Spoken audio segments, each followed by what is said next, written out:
So Albion, M. What's up, M?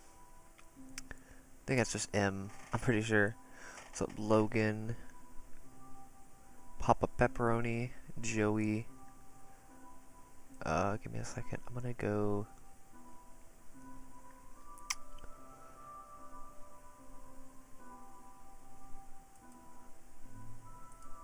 There we go.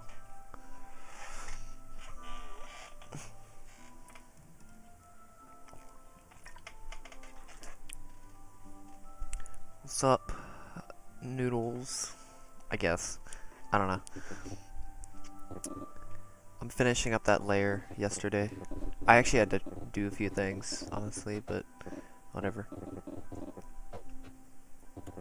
What's up, Faz Kitten, or Phase Kitten? I forgot which one it was.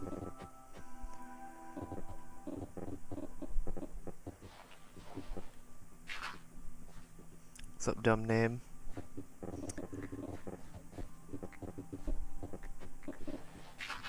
Alright, we're nearing the end. I don't know when I'm gonna finish this. Tomorrow I should have a bigger stream because I am for sure off. It's gonna be a weird schedule though, I'm just gonna mention that. It's gonna be weird. Trust me.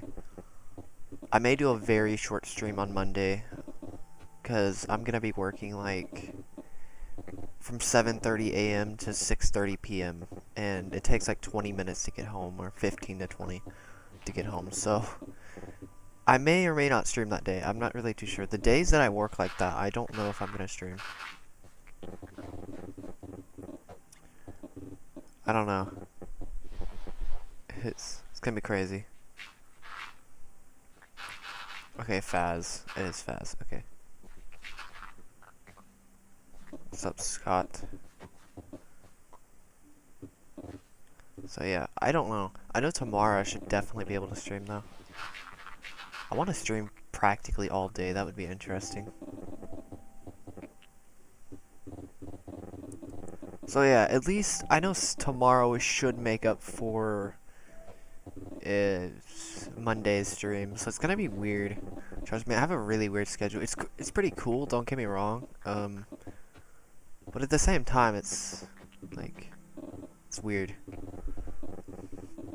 I'm working literally every day. I'm pretty sure. It's kind of crazy. Besides Sunday. Sunday's the only day I'm not working. For sure, because they're closed. So. Thoughts on cave update? God dang it, I keep forgetting to look into it. I need like a reminder or something. I need like an internal clock or like... Actually, no, I don't have that. So I need an external clock to remind me. Unlike yesterday when my alarm didn't go off today, that was horrible. Luckily, my body knew when to wake up, at least to a degree it did. I was almost late, though. It was bad.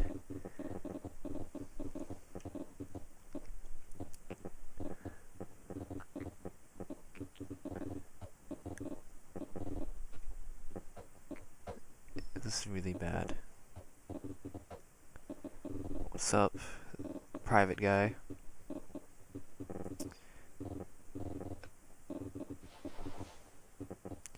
Also, I forgot to mention, if Ayden's in the chat, I did add you on Patreon, or I added your name on the beacon. Yeah. I added your name on the beacon. If anybody else wants to join it, they can. Or you can just put your name in the world if you want to as well on Patreon. That's really the main benefit. You don't even have to stay on it. Donations are also available as well. If you want to donate, you don't have to, obviously.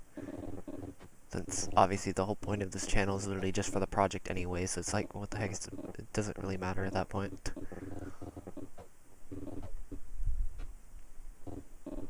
Alpha Chad. I forgot about that.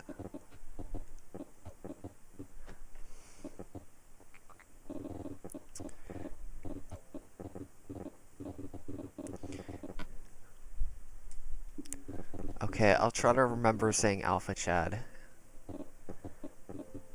What's up, Gaming Master?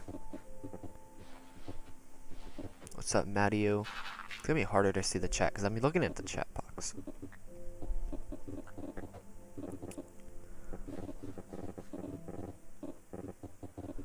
Oh, what's up, Jonah? I've been doing it for almost 3 years. I'm almost hitting the 3-year mark. I am really close. I'm pretty sure I don't know if I hit 3-year mark recently, because I don't actually know when I realistically started this project, but yeah. I don't know. It's actually really hard for me to say when I actually like confirm, because this project wasn't actually this world wasn't originally made for this project. I was actually gonna make a different world for this project. This was actually a normal survival world that me and my friend were doing. Yeah, and it just kind of turned into the project. It wasn't like it was, but I pretty much announced the project on December 7th or December 6th. I think it was December 6th. I could be completely wrong. It was December 9th. I don't know, but I'm nearing 3 years. Yeah. And I hope I don't hit 4 years. I want to finish this before I hit the 4th year. That would be quite nice. I just have to be very diligent with this project. And I should be able to, especially in the next couple of months, I should be able to, like, set my own schedule and just grind this project to dust.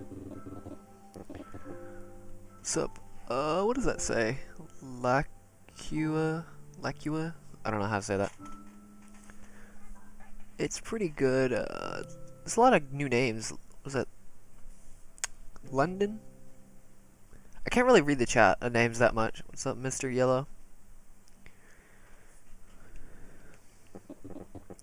Because all the names for some reason are red. I don't know why. It's so weird.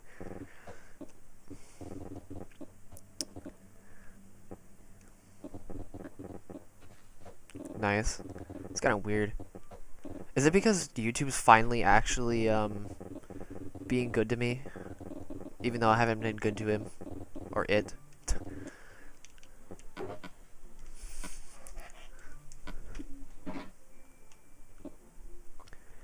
How big it is? It's 862 by 862. It's the entire world. That map you see in my hand, that's the entire world. I've already mined roughly 25 million. I think I hit the 25 million mark on this world recently. So if you know anybody who's ever mined 25 million blocks, or destroyed 25 million blocks, not counting TNT, I basically destroyed. I mean, I practically mined. I mean, if you count draining as part of mining, then yeah. I've mined around 25 million blocks. I don't know. Do you count? I guess you do count, because I know everybody counts for some reason. Everybody counts with mining things, with draining, which is interesting. So I guess if you count water, I've mined 25 million blocks. If you don't count water, it's probably close to 22.5 million or 23 million. Because I have a lot of water in this world. This world is like half water, which is insane. Or at least it seemed like it, even though it actually isn't, because quarter water, there we go. It's more quarter. Eighth. I don't know, something like that. Some weird percentage or fraction of the world is water.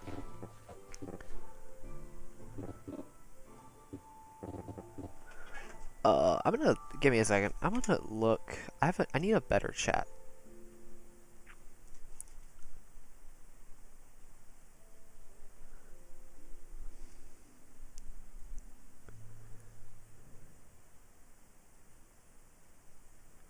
Okay, I knew it. YouTube's actually doing stuff with chat. What's up, Ayden? Wait, was it Addy? YouTube's actually doing something for me. Like, giving notifications, even though they should give notifications regardless. It's so stupid. Like, why don't you just let YouTuber, just let those notifications actually come into the sub box? I mean, I don't know how many people actually hit the notification, or actually get notifications on my world, but, on my project. But, yeah. To be fair, I don't know how many people, but, honestly, it won't matter until the end of the project. That's when it's gonna be, like, pure insanity. Let's just say that. I think the end of this project is gonna be just pure insanity, or insanity in general.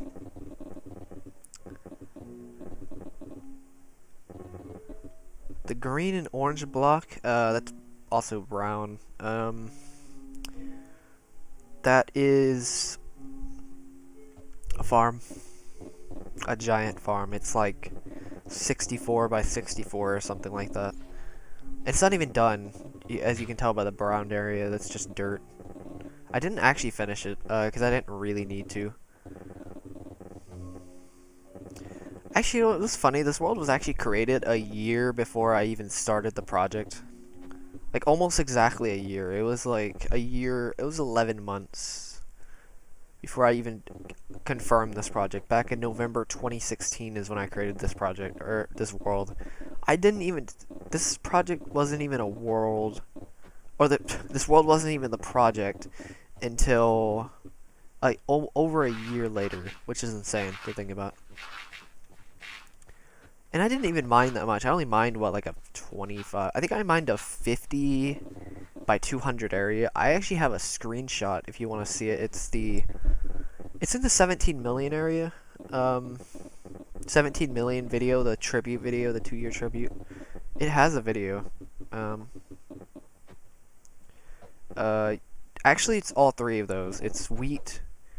Okay, it's carrots, potatoes, wheat, sugarcane, and I think that's it.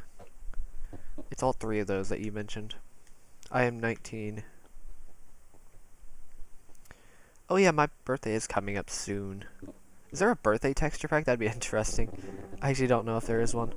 But I do have a... Oh, my birthday is November 4th. If anybody's wondering. I think I've mentioned it 3 times, I think. I don't know. I don't know how many times I've mentioned it, but whatever.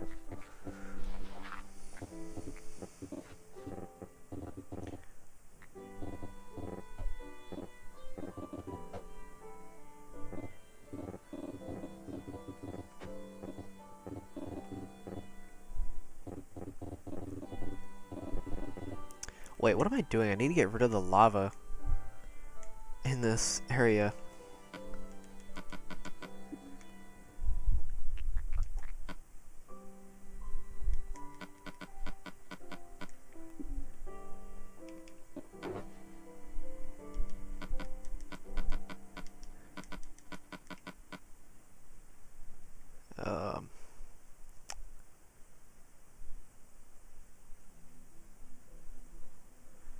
To be fair, I think some people in here, if they really paid attention, they would actually know a lot. They'd probably know more about me than most people in my entire life. Like, seriously. Like, if you really paid attention to everything I've said, you could basically know almost everything about me. Because, I mean, I've mentioned my psychology in my brain. Wait, what types read faster than... It's, ENFP. ENFPs read faster. Most of them. I don't know if all, but I'm pretty sure if they actually put in the effort, they can read very quickly. Speaking of types.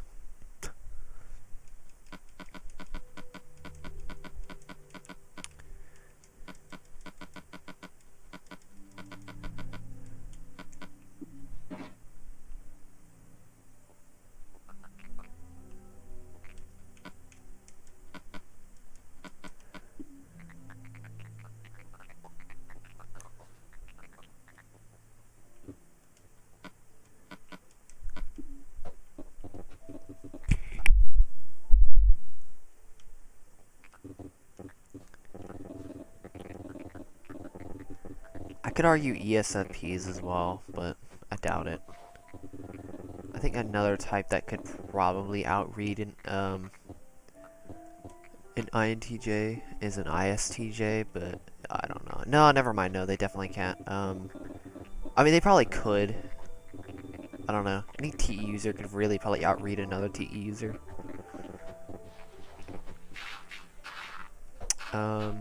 What's another type that could possibly... INFPs can read... No, they have control type. Never mind. Ignore that one entirely. They benefit the most from reading those INFPs. If you're an INFP, read. Read something that's useful.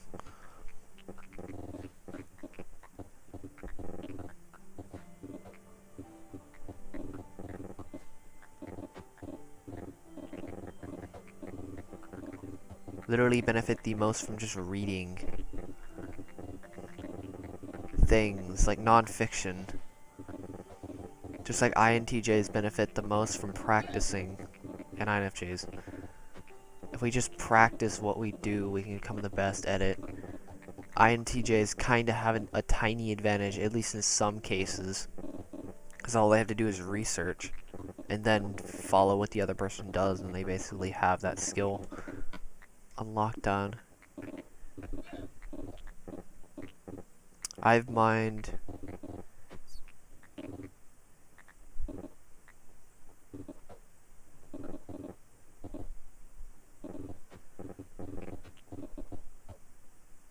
Oh, you made your entire family. That's actually kind of funny.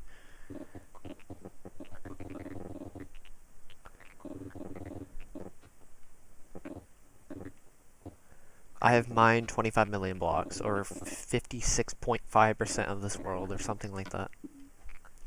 Some oddly specific number that I do, or almost 56.5. I'm at 56 point, probably 4. Something stupid like that.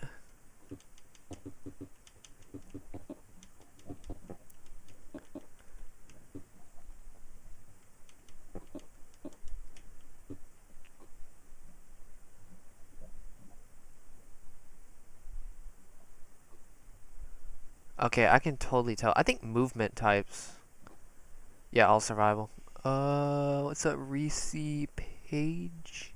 Is that Reese? Or is that... Okay, I thought that was an I. It's Reese. So that'd be kind of crazy. You woke up 13 minutes ago. I mean, I'm not surprised. I mean, considering I streamed at night and you were at... It was 12 o'clock. It's probably pretty early for you.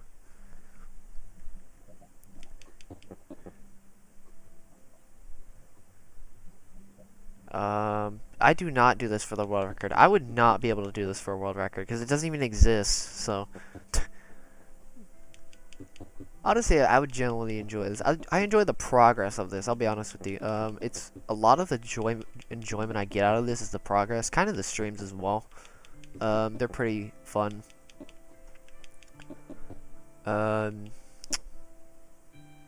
Oh my god, 7:24 a.m. That would make sense. It was like noon when I streamed nighttime.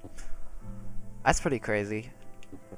I mean, if I streamed all day, you could literally watch the entire stream from like front to back without any problems, which is funny. Actually, no, I would... Never mind. You would not... You'd be asleep probably by the time I start my stream tomorrow because I'm probably going to be streaming at like 7 in the morning.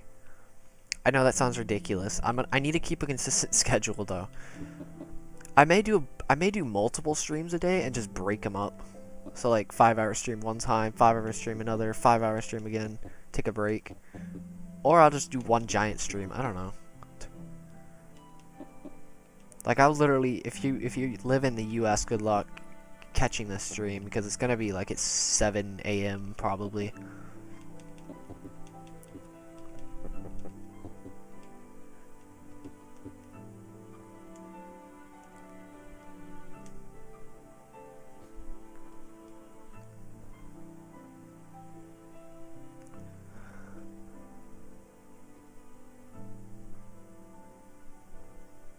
Is it stuttering? I don't know. It's kind of weird with the stutter.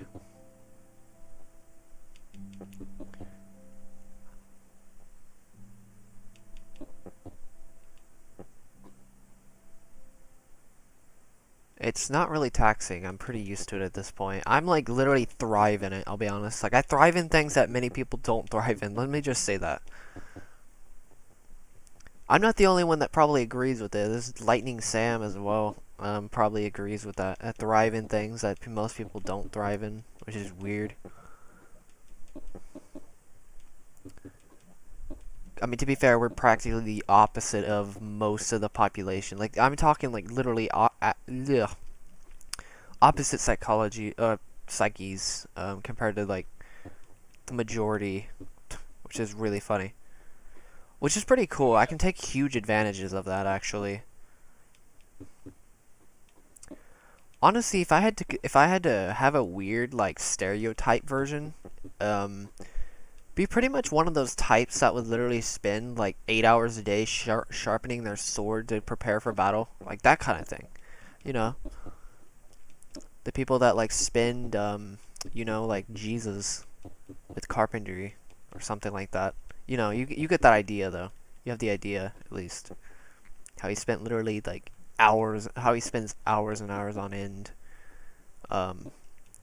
building stuff and studying and you know, whatever. Actually, I won't say studying. I don't even know if he's studying or not, but you get the idea at least.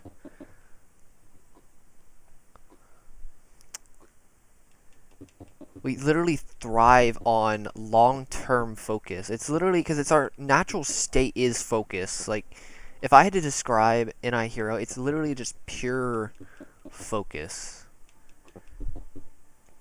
That's really all it is. It's just pure bliss of focusing on one thing for literally hours on end.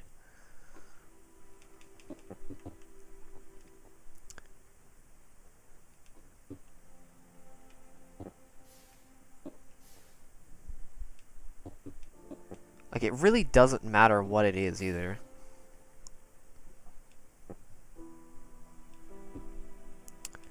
Yeah, exactly. Exactly. I mean, you do have a little bit of advantage. You have to take school. I mean, you don't have to take school as seriously as I do, I'll be honest with you, because of TE parent, but, oh yeah, definitely. I mean, you don't have to, it's like, because it's like, I know people that, probably TE users, most likely, I'm not saying, like, I would say SI users are the same thing. Because it's like, when it comes to academics, types that benefit the most from academically things is SI and TE users. And if you have both, you're basically like this ultimate academic, genius almost by default. Oh, okay.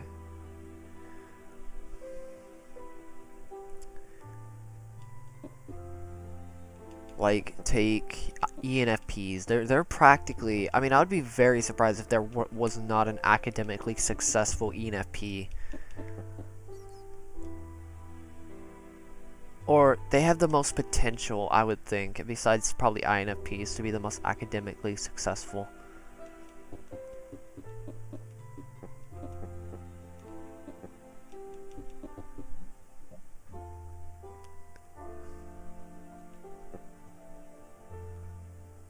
I don't know. It's really hard to say, though. It was just really hard to, like, put time into something that I didn't really want to do, like school. And I'll just put off everything because, you know, being finishers and, you know that type of procrastination. Not that long. Yeah, I'm not surprised.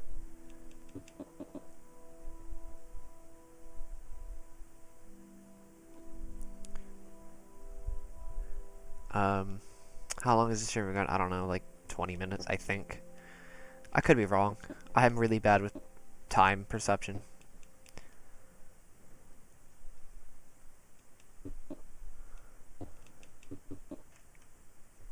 I mean, they're either successful in schooling or entrepreneurship. It's so weird. They're so polarizingly opposites of each other. That's really funny how they can both be so different. Yeah. It's so weird. To be fair, I'd have to say they're one of the I'm not gonna say they're definitely one of the most adaptable types when it comes to just successfulness in general. There are a few types that are actually super adaptable, but the problem is the adaptability only happens if they can get over their fear. Like, take INJs in general.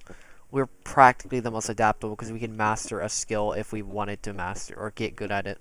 It literally does not matter what it is. Like, even with my, I could technically still do data sheets and stuff like that if I really wanted to. Even though I'm not even a TE user. Like, I could put it, it'd take a lot of time, but I could definitely do it after a while.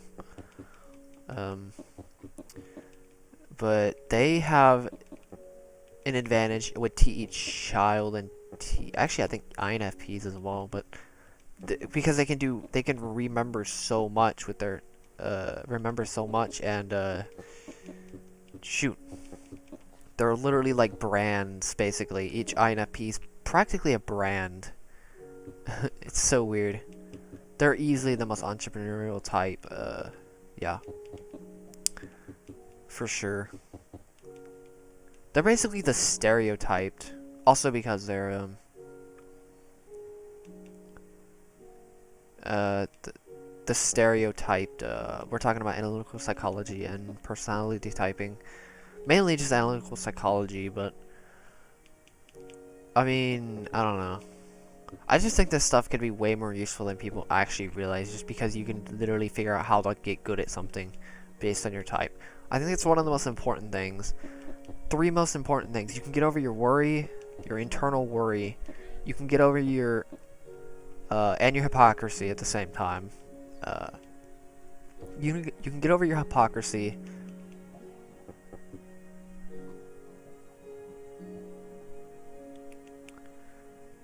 You can get over your hypocrisy.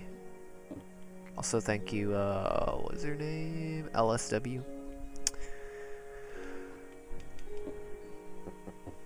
You can get over your, oh, god dang it. Yeah, you can get over your hypocrisy. You can, get over your fear. That's the most important one, honestly. If you had to type yourself, get over your fear. Like, seriously, that's key to success in your life, literally comes from getting over your fear. Like, seriously. It may take a while, don't get me wrong, but not only is it success in your life, doesn't only create success in your life, it would create happiness in your life as well, which is kind of the true success, to be honest. Honestly, success in your life would be developing your subconscious. Some of the happiest people can be developing your subconscious. You can be some of the happiest people. There's a reason why the US isn't very happy, is because not many people have their subconscious developed that much. But if you know how to do it, like, you can do it in a slow way. Do it in a slow way. Don't try to force it too much. What I mean by force it, I mean, like, don't just give in to your fear immediately and thinking that somehow that's going to work. You have to just embrace that fear entirely and just grit your teeth and just experience that fear and understand how it works.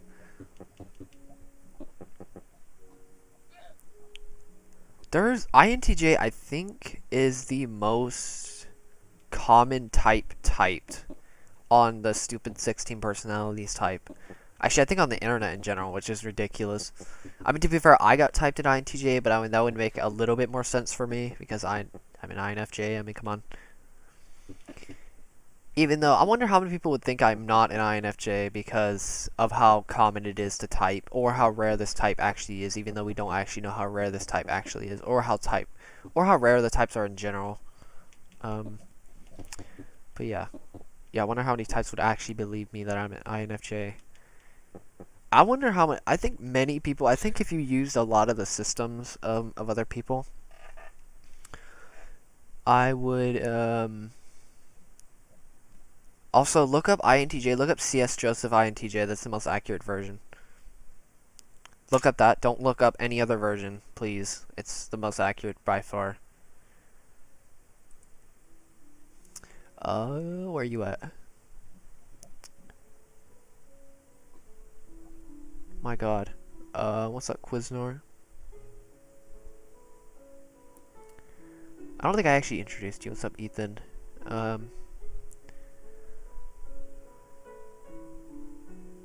Wait, this is a very late chat. Why is this so late? Whatever. Okay, never mind.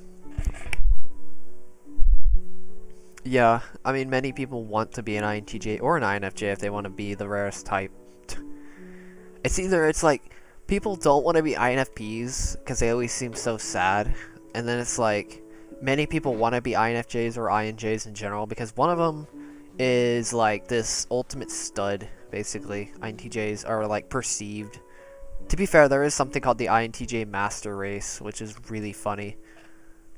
It's only because of FI child, and they like overvalue their own importance a lot, and their own not even just their own importance, their own achievements. The complete opposite of INFJs, even though people need to understand that FI critic is like, yeah, there's like who are the INTJs? There you go. Look up who are the INTJs. It's the original video. What am I doing? I don't actually remember.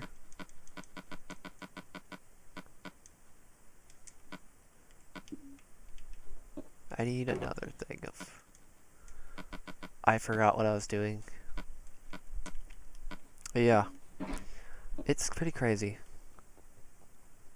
Wait, no, what am I doing? I'm so stupid.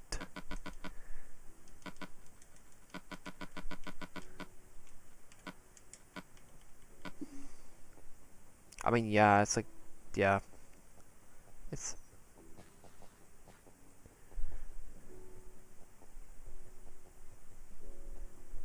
You aren't wrong, honestly.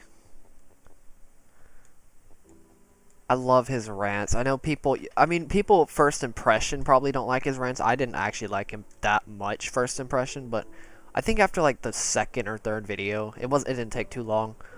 But I actually enjoyed his rants entirely. I mean, if you want him to see roast basically my type, then you can look up CS Joseph, who are the INFJs, or you can just watch his playlist on who are the whatever type. I think that's the thing. I think it's called cognitive, I think it's called personality types. The 16 archetypes, I think it's what it's called on his channel. Go to his playlist if you want to learn all about the 16 types, the accurate version of each of the types.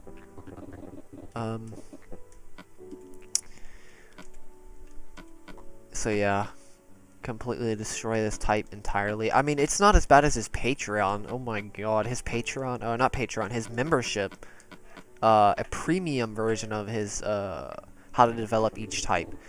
That is much more, let's just say, uncensored. That's all I'm gonna say. Like, you may think he's not holding back in those videos of criticizing each of the types. He's really holding back in some cases, at least. I can tell quite a bit. Especially if you watch both. It's so much... It's actually pretty insane.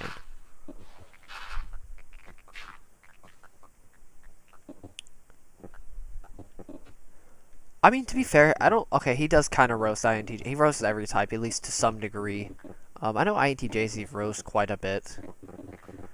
Especially the middle, like the beginning of his his membership. My god, it's much more...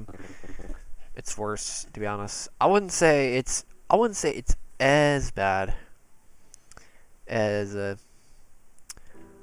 INFJ one. That one is honestly much worse when it comes to roasting. I'm not literally being biased either. I'm not kidding. I've watched all of his lectures. I'm pretty sure I've watched all of them. Any lecture he puts up. Besides typing videos, which I don't care too much about the typing videos, but in terms of the entire science, I've looked at everything that he has posted. That includes all of his membership videos as well. And let me just say that I think it's the ISTP. There's always this like part of it that I know INFJ, ENFP is bad. He has reasons for being harsher on those. I mean, it seems like he's harsher in some degree. He may not actually be, but there's a reason why he may be harsher in some cases. To be with INFJs, INTJs, ENFPs.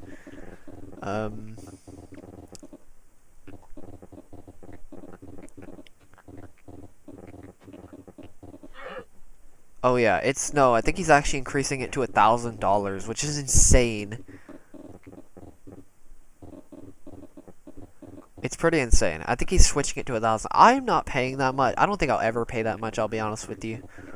I already know about this science enough to actually, like, have a good understanding, so I don't have to worry about it. But I mean, if you guys want to do something like that, I mean, if like you're that stuck in your life, I'm just saying that if you're stuck in that life, your life, this science is literally the key to getting out of problems most of the time. It can pretty much solve most of the problem. Like all of his lectures, including his premium ones, can solve pretty much any problem, actually.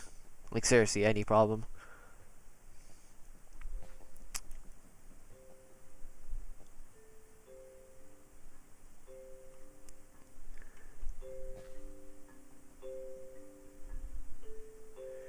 It's kind of insane.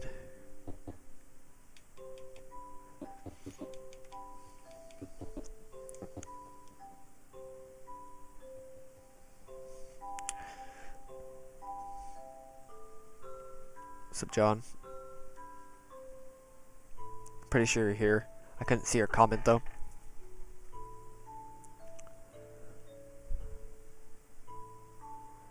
Oh, you're good, Quizner. That's pretty cool. Took me a while. Actually, this channel helped me a lot of things. It helped me with not Photoshop. Actually, it kind of helped me with. It helped me with video editing, image editing, creating my own images.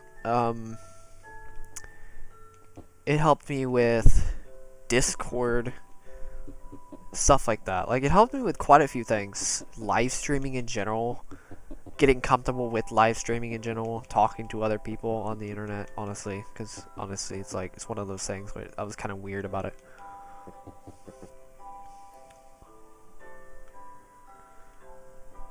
I'm almost 10% done with the second half. I'm almost 6% done. Which doesn't sound like a lot, but don't get me wrong. This first section's been taking quite the time, let's just say that. Okay, I got Photoshop for free. I'm just gonna mention that real quick. I got the 2020 version recently for free, so... And Adobe Premiere for free. And Sony Vegas for free before I got Premiere. I'm just gonna point that out real fast.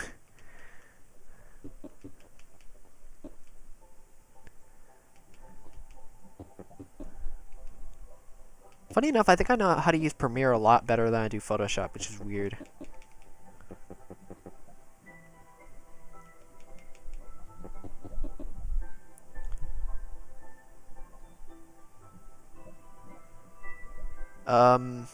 Literally look up on YouTube Photoshop 2020 free download, or Adobe Photoshop 2020 Premiere, or oh my god, Adobe Photoshop 2020 download for free, and I literally got it on the first link and no problems.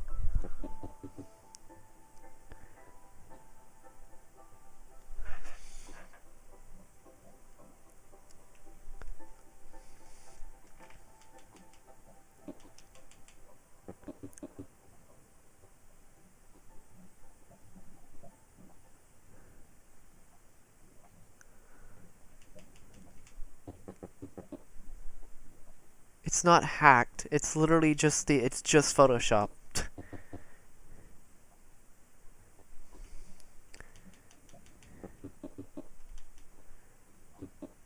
And it won't kill you if you get it, if it's hacked. I mean, it's not actually hacked, but it's like it's not even the cracked version. It's literally just it's just Photoshop. It won't kill you to get it for free. It won't do anything.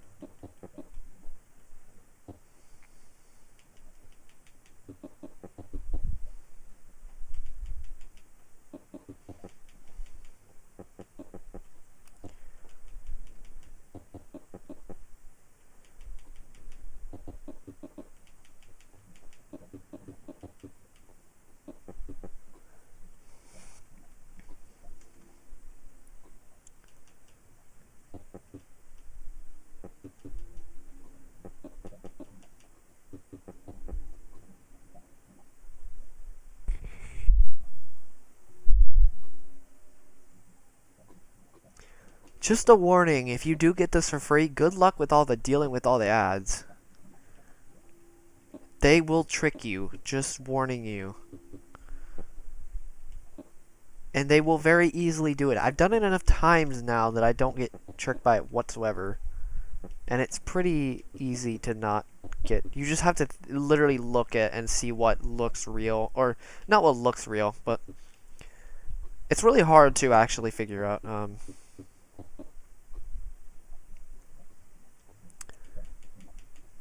To figure out what to. I mean, it can be difficult. I think it depends on what it is, though. The one when I got Photoshop, it was actually pretty difficult to decipher what wasn't an ad or reel or anything like that. But at the same time, it wasn't that hard. In some cases.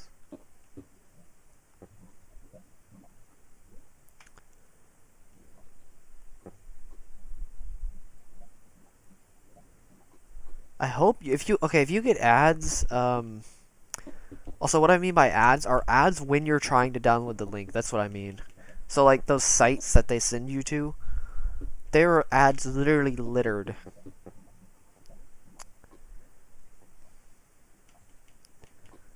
Everywhere.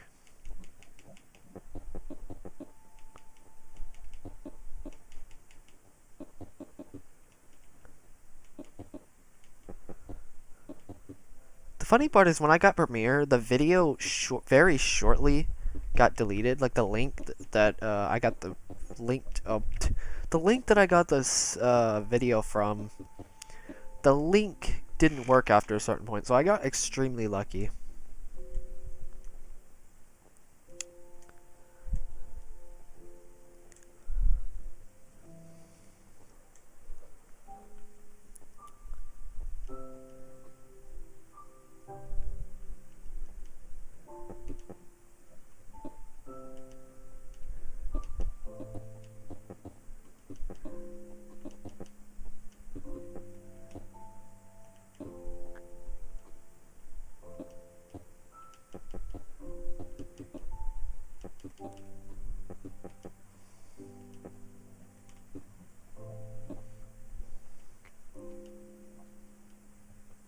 What? I clicked. Okay, somehow that happened. That I clicked it inside of the little. Inside of that little hole, but apparently not. What's up, Alan?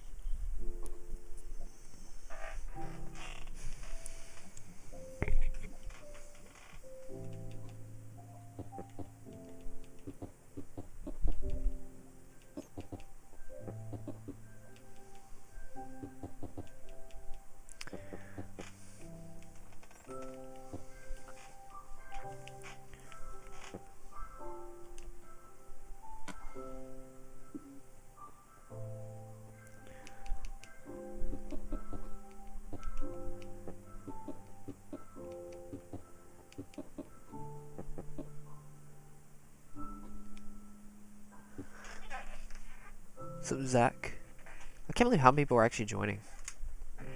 YouTube actually did something right for once.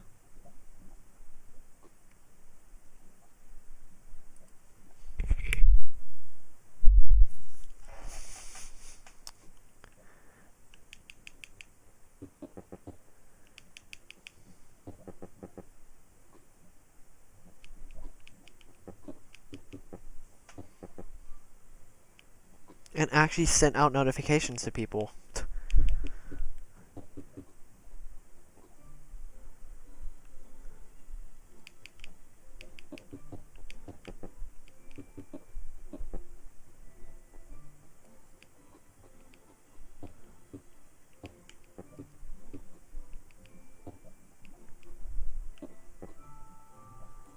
I mean, I haven't made a ton of progress, don't get me wrong. I've been going pretty slow the last, like, month or two. Don't get me wrong. I'm gonna try to make a lot more progress in the future, though, since a lot of things have changed, so, yeah.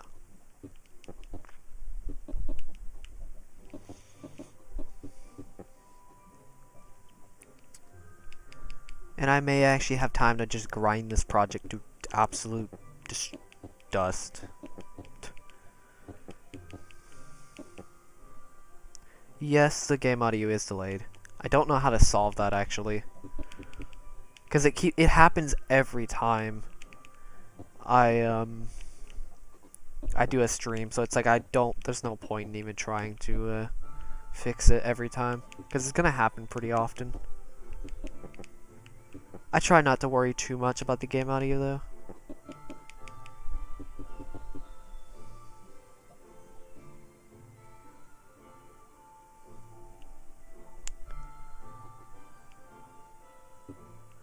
They do suck really badly.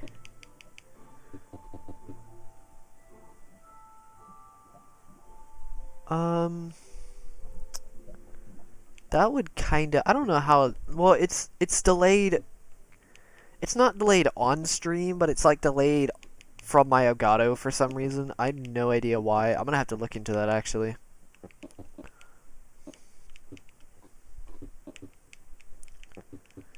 But yeah. So it's not me, it's not the stream, it's actually the Elgato for some reason. It's so weird. I'm pretty sure it is. Yeah. It's really weird. Or it's both, or it's just both colliding. It's because I have my Elgato on, or my Elgato like capture software, I guess, is on, but it's not running anything. It's just for audio. Because I can't, for some reason, use it for anything else. It's so weird.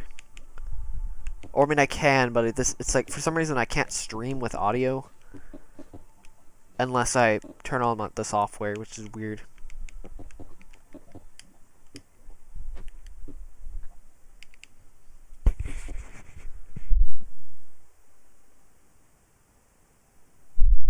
Yeah.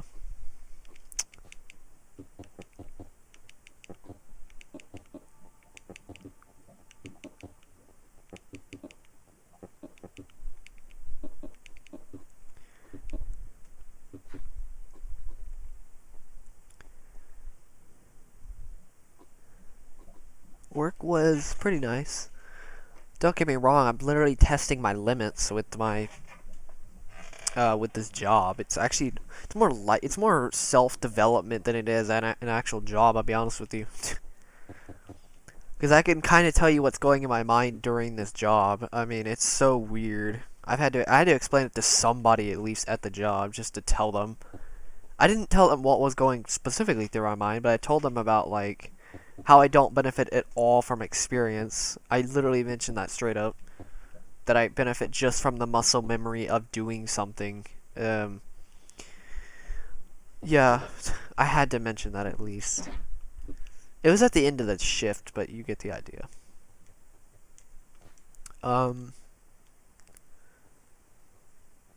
It's tire technician. It's a Discount Tire if anybody's heard of that place.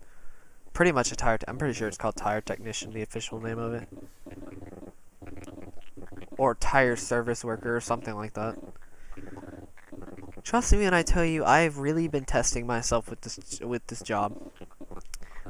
First thing I have to deal with is ST inferior. I have to deal with performance, and since I'm pretty bad with mechanics, at least my mechanical prowess is horrible. Even though I have ST inferior, it can become good. That's really hard to do when you're learning a job. Like I not only have to develop my mechanical awareness, I have to develop my I have to get through that performance anxiety while being taught things, and not only that, I have to deal with FI critic as well. Practically eating me alive during the job. And the worthlessness feeling, that's FI critic. Those are the two killers. Having to literally grit my teeth because of it, basically.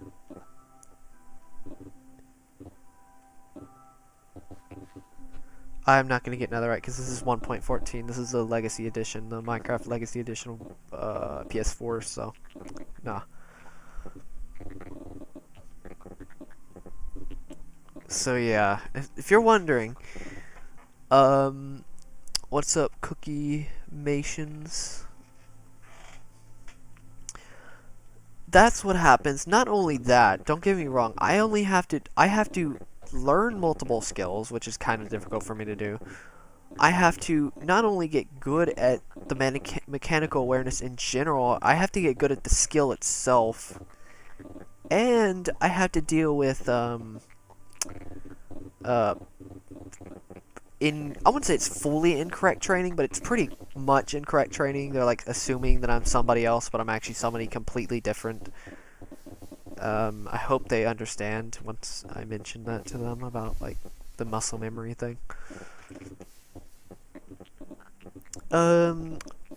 Also feeling useful, constant wanting to feel useful but can't feel useful, because that's probably the worst one, is feeling useless during the job because I don't know anything. And learning this stuff, trying to humble my SE inferior, which is probably the main thing I'm trying to develop almost, and FI critic, and I'm just letting that wash over. If anybody else here has FI critic, then yeah, it's more of a, it's not even a career or a job. It's literally like it's like a development job. Yeah. I'm talking about how my job affects my psychology and how, yeah. If you're wondering, that's pretty much what goes through my head. I mean, yeah, that would make sense. It's more of a habit, though, than an actual muscle memory thing. Here's the thing, muscle memory versus habit. Habit is doing something, being told to do something, and then continuously doing it because it's comfortable to do, if that makes sense. That's what, that's the difference between habits versus muscle memory. Muscle memory is doing something because you're, it'd be hard to explain, but it's like learning a skill or some form of, it's really hard to explain this, but,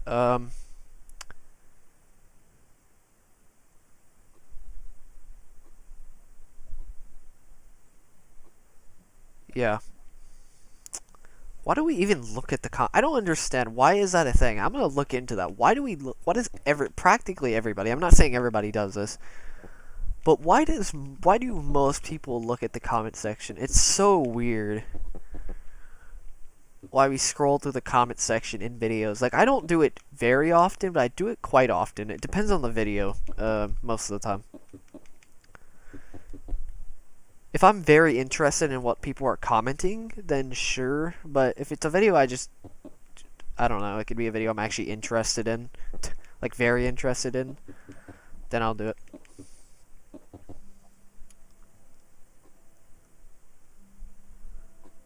Like, why is it so ingrained to look at the comment section? It just doesn't make much sense. It's so weird. I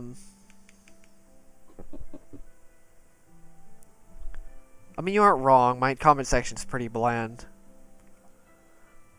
The only interesting one was that comment war, or whatever it was called, where you get the most likes on a comment. That was pretty interesting of a topic from Discord. It was like 100-something comments or something like that.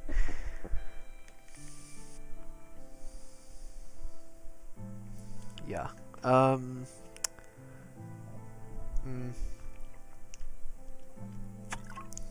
So yeah, that's the difference between code. God dang, I hate. Oh my god, I hate the brain sometimes. Why does that exist? Why does that feature exist in our brains? I hate it.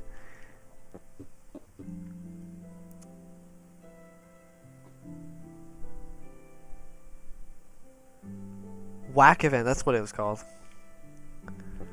God, I hate that stupid feature. Why does that exist? There has to be a reason that exists.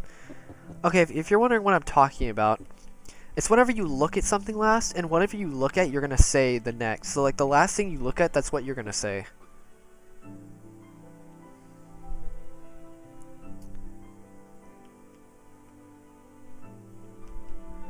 If that makes sense. It's such a stupid thing. I hate it. I'm trying to get out of it, actually. But it's so stupid.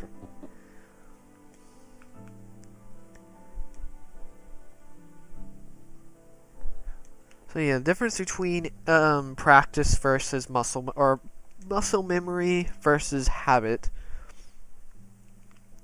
Muscle memory is doing something, or habits are doing something because you got comfortable doing it. That's why comfort zones exist. Or you got used to being around the person for so long, you just became loyal. That's where loyalty comes from as well. Muscle memory is more like doing something without thinking about it, but it's more of the sake of doing it because you do it anyway. So it's like it has nothing to do with like your level of like internal comfort. It's purely just what you do to the physical environment.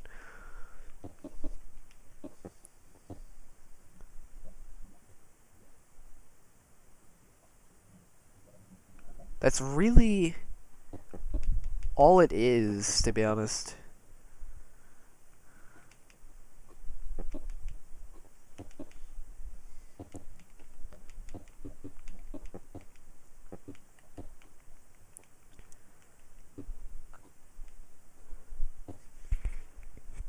It's you versus the physical environment. And what you do to the physical environment is where your muscle memory lies, pretty much.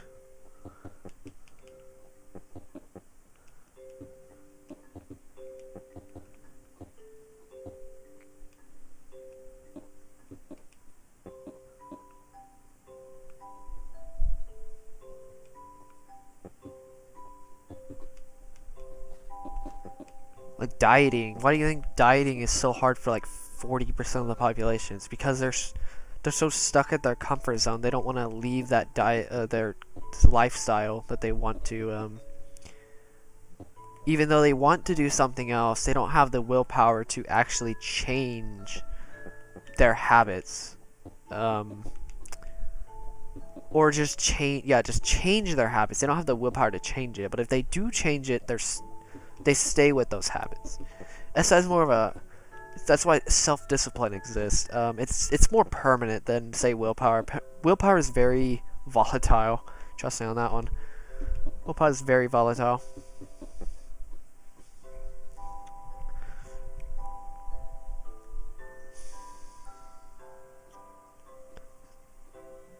Good, thank you.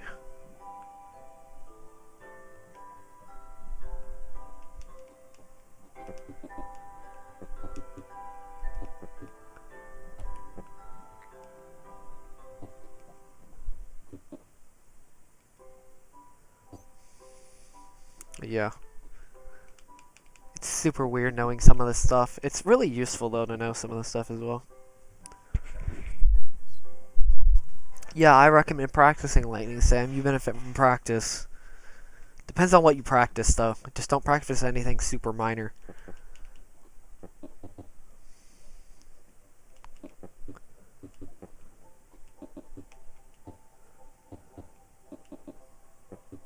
Research?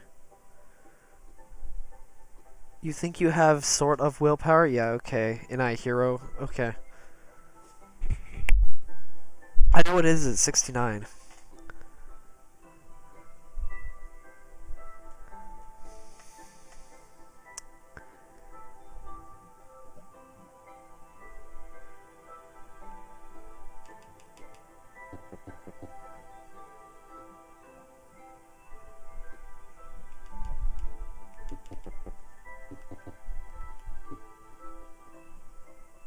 What did I do to my port world? I grinded it, literally. It's kind of a grind. It wasn't. I didn't destroy it. I kind of grinded it just bit by bit.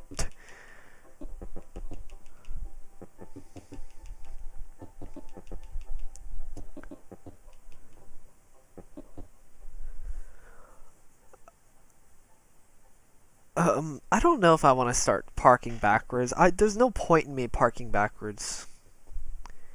I've never really practice parking backwards, to be honest with you. Driving's really fun when you're actually good at it with and you don't have that performance anxiety holding back your driving skills. Yeah, that's the thing.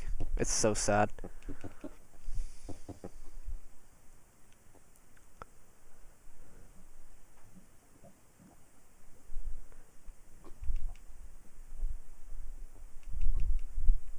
Like, I really don't see the point in driving, parking backwards.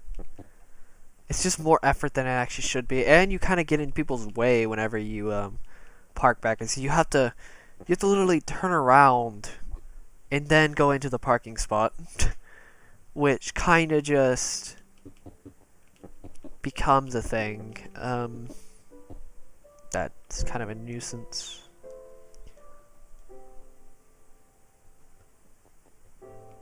It's like you put all that effort into,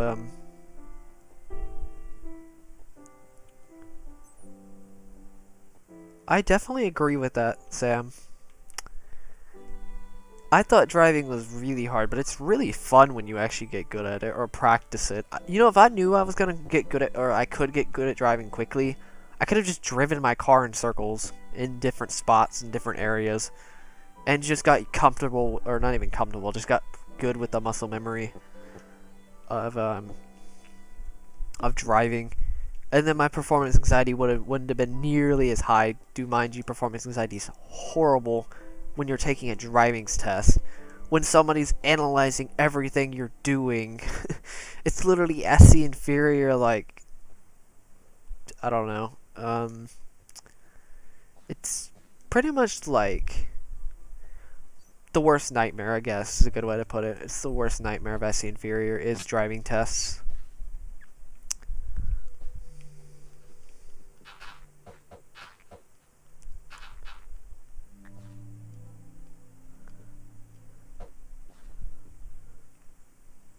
You guys are incredibly lucky if you don't have SC inferior. I'm just saying. If you have SC inferior, good luck with driving, because practice first before you do anything else with driving. Like, my god, it's gonna save you some anxiety.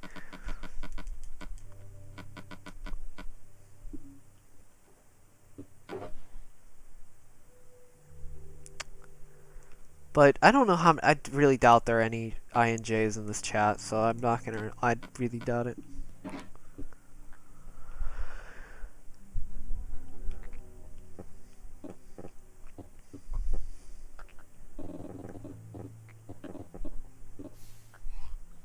Oh god, Autobahn.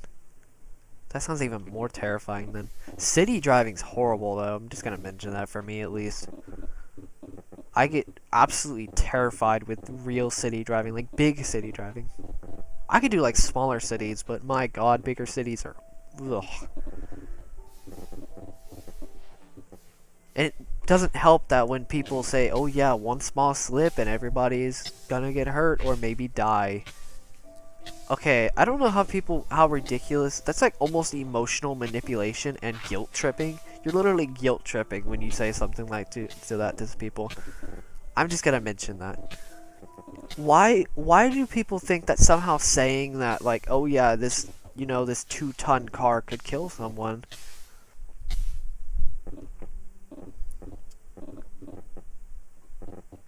No, I did not. I didn't even know what you were talking about. But yeah, it's literally borderline emotional abuse, pretty much, if you think about it. Obviously, people are gonna know that this thing can kill somebody. Come on, like, stop saying something like that.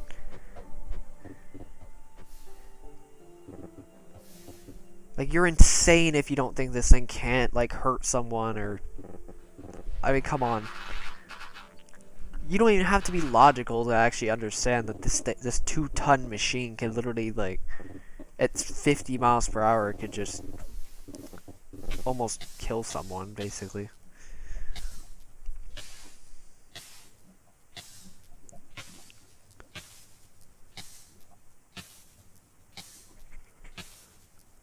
Yeah. Trust me, I've had to deal with that. And when you have SC Inferior and FI Critic, it does not help. It's actually worse. Like, it's even more painful.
The heck are y'all talking about?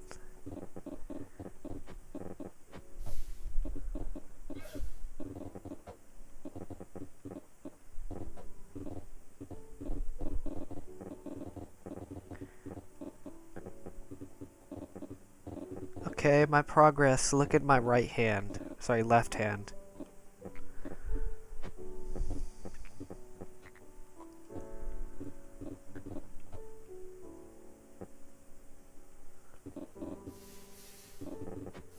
You can't see much of my progress because it's all gone. You can't see everything. Look at this. I mean, I guess that my 50% mark. I don't know. You can't really say much about progress. You like, I mean, used to it like 4 million. It could look like you could see the entire section up until 6 million, I think it was. Now it's like, yeah, good luck seeing anything. I can't wait till I get to once I can do when I get the what is it? I forgot. What is it? I forgot what it was called. What's my end goal? Mine the entire world. A classic size world. Alright, so what was it called? Oh yeah, the Bedrock edition. The what is it called? It's the ray tracing. There it is. The ray tracing. Did you know that if you get the ray tracing, that extension or whatever it's called, the new version of it,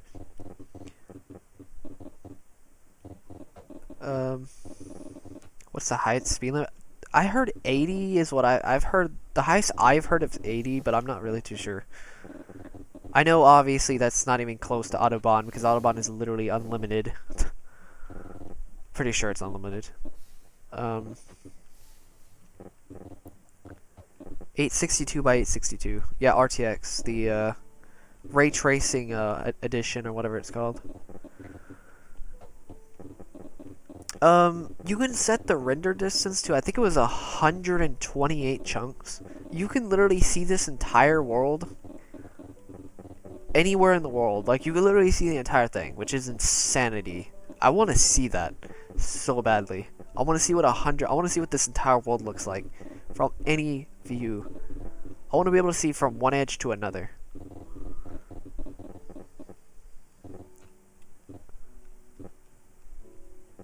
I think it was 128. I could be wrong about that though. It was insanity.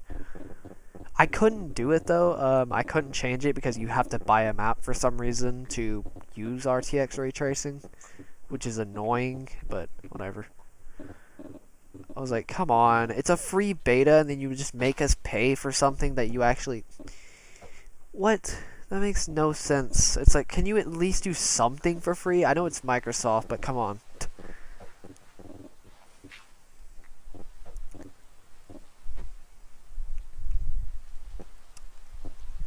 Something?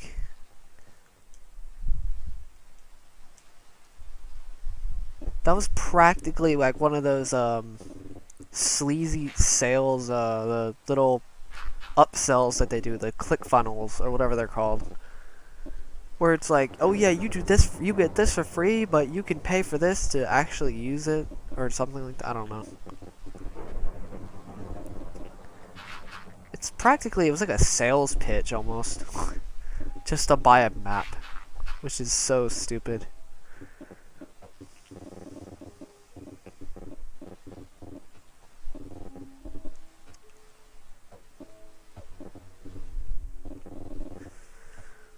Yeah.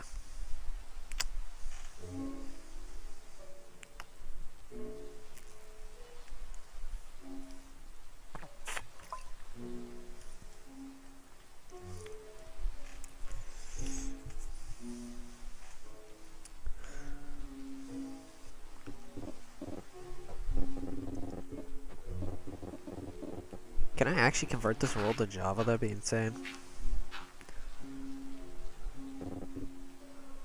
What the heck is that?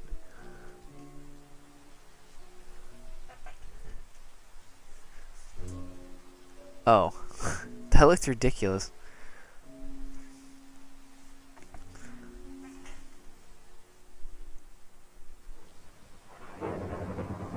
What's up, Jeremy?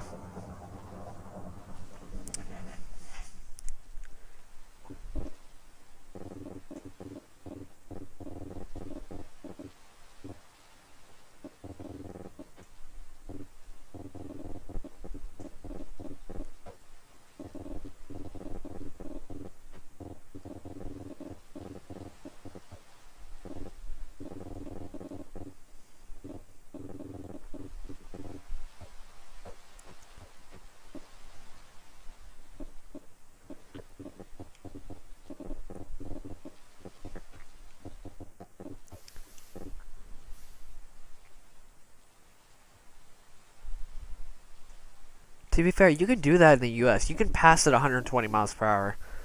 Just hopefully there's no cops around. To be fair, I've went 100 on the highway before. I've actually went 95 with a group of people, which was interesting. There's probably people who went much faster though, especially those people that own sports bikes and super bikes. I think I saw a video of somebody going 180 on a highway.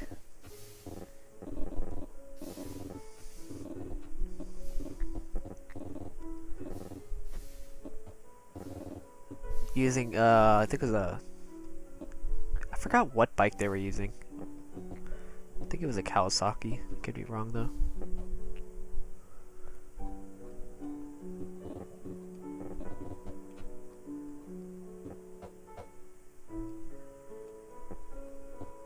Can you imagine baritone, if you've ever heard of that bot? The baritone bot, combining with insta-mining. Oh my god. That would be hilarious. I would love to see that. If somebody can implement that, I would love to see it. If you know anybody, if you know any person who has made a video on it, that would be so sick.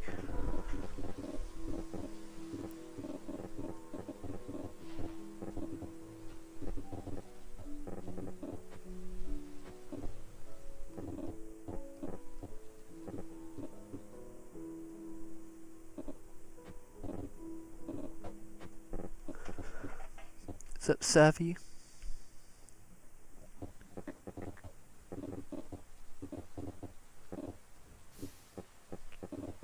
I think the video, the 50% hit 2,000 views, which is pretty sick. I don't know why I actually keep dirt. I'll be honest. The reason I don't keep stone is it'd be the biggest pain in the world to keep all this stone.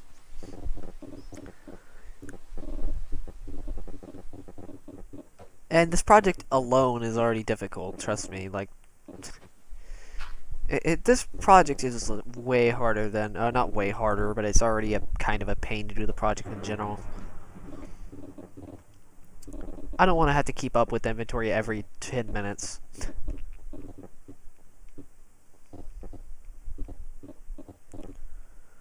That's really interesting, actually. 80 seems pretty low if you think about it for Autobahn, for insurance not covering it. You'd think it'd be like 100 or something like that. I'm guessing it has to do with, like, is there some kind of, like, international speed limit thing or something like that. That's really interesting. The last time I died, I have no idea. What's up, Fazbear? So we have Fazbear and Fazkitten. I think Fazkitten's still here. I'm not too sure.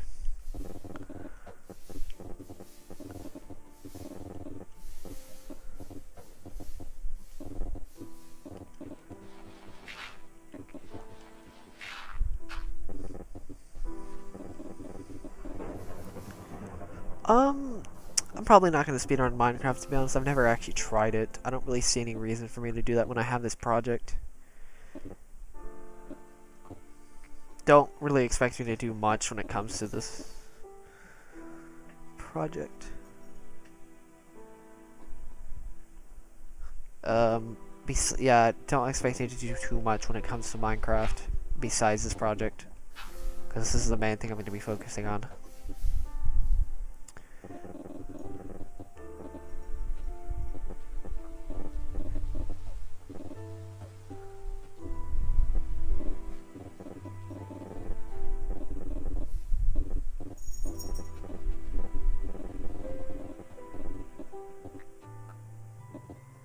Speedrunning in general sounds interesting, but at the same time, it's like, do I actually want to do speedrunning?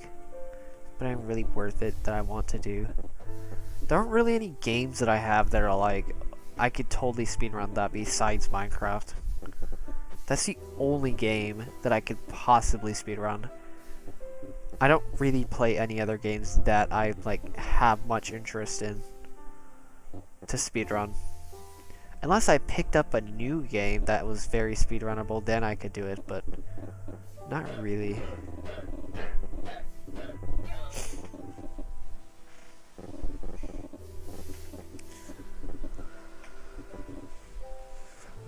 Do Philippines exist?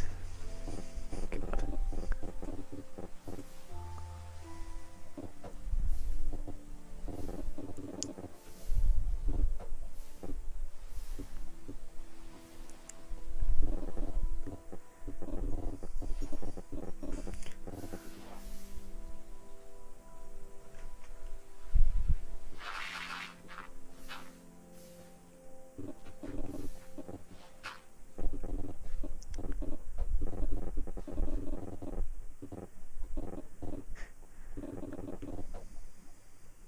Yeah, I noticed that llama did kill itself. Okay, so for some reason that guy, his name is Matt, he was one of my friends that was actually the co-owner of this project up to a certain point. Up until probably, I think, 2 million. I don't think he joined at 3 million. I think I took over almost pretty much entirely. He may have joined like once every maybe a couple months or so. He practically did not. He practically stopped around 6 million. But he couldn't join my world after a certain point. It was so weird. We could join other people's worlds, but we couldn't join each other's after a certain point. It made no sense. Like, actually, it made no sense. I don't understand why we couldn't join each other's worlds. It was very unfortunate.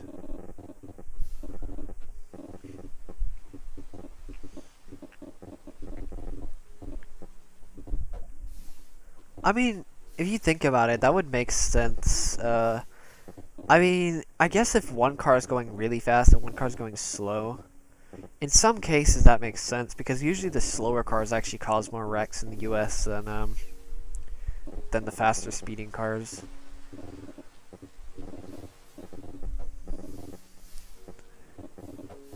I hate blind spots in cars. That's my biggest problem, are blind spots, because I try to move very quickly through traffic and stuff like that. But if a car's literally, I know there was a truck I was trying to turn.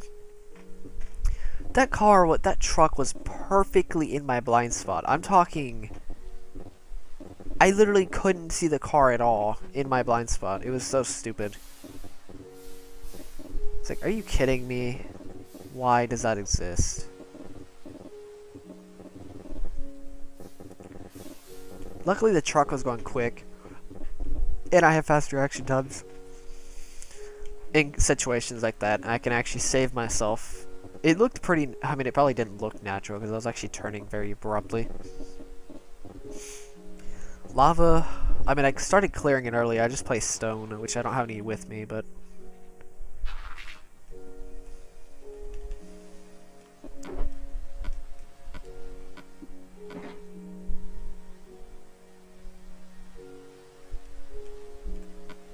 I do have stone with me, but yeah, you get the idea though. I'm just placing stone pretty much.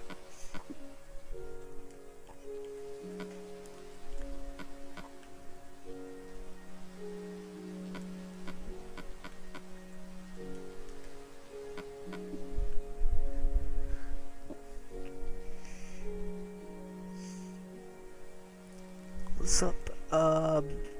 Muza? I don't know.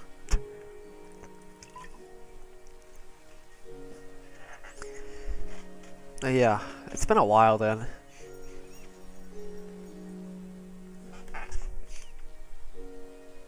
My cat's in here.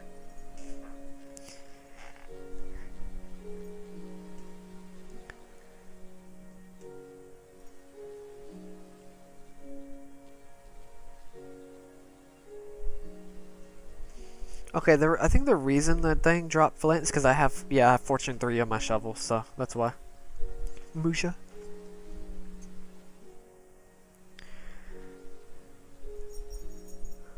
You probably hear his bells, I think. Or not bells, but...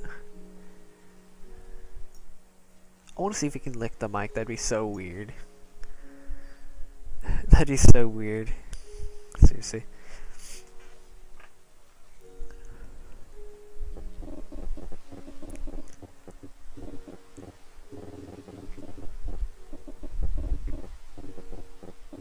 Yeah, because if you think about it, gravel takes a 1 in 3 chance or 1 in 10 chance, and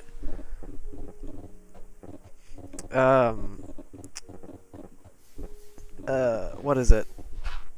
Fortune 3 is 4 times the amount on average or something like that, and I think it automatically just... I don't actually know what the correct reasoning is, but this is kind of a weird, like, partial reasoning. It has to do with how Fortune 3 duplicates items, or has a chance of duplicating items. I think it just automatically gives you flint because of the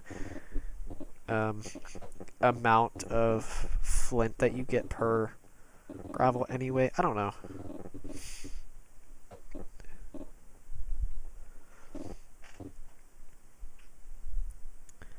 That's really interesting. That's really funny you get I mean, that would make sense if you get fined going too slow. I think in the US you would too.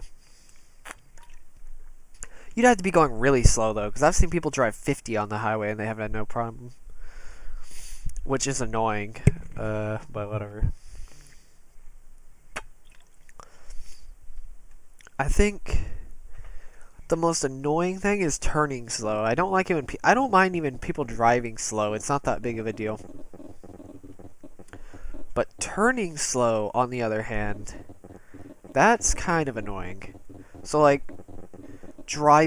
braking a lot, like, practically braking to a stopping point, and then turning 90 degrees instead of turning, like, 70. Seriously, like, you literally drive like a little slug at that point. Like, I don't even mind you driving slow that much, at least. But turning, like, it takes 10 years just to make one tiny turn is kind of ridiculous. It's like, you can at least turn okay fast. Like, I know you take your time and you're probably a control type that is like an ESTJ, but come on, dude. And I know you don't actually care about the other people behind you because, you know, FE demons, but whatever. Whatever, bro, I guess. I guess if you want to be careless, then go ahead. But that's not really a correct thing, right? It's not really the right thing to do if you think about it.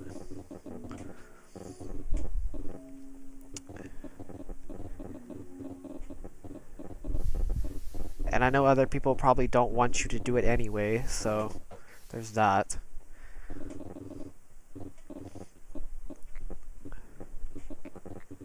And other people won't think highly of you anyway because of you driving literally like a slug.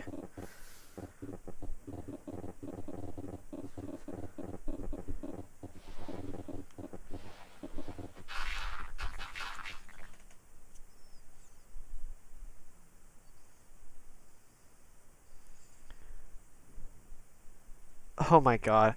I know that feeling. It happens on the in the US too. It's annoying. They like barely go faster than each other and it takes an eternity for you to actually get past the truck. You know what happened a couple of days ago? A car was driving, like I was gonna pass him, right? And pass him on the left lane. Just pass him real fast. But he sped up. And he caught up to me. Do you know, I did that like 6 or 7 times. This person was very persistent in being in front of me. It's like, okay, dude, you okay? You win. Fine. I guess I'll allow it. I mean, I guess. To be fair, I think, I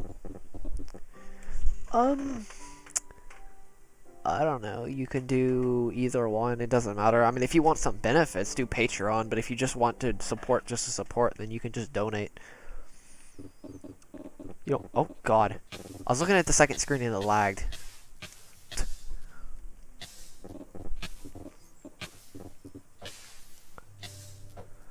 It's really funny how people consider my streams chill even though I rant like every 30 minutes.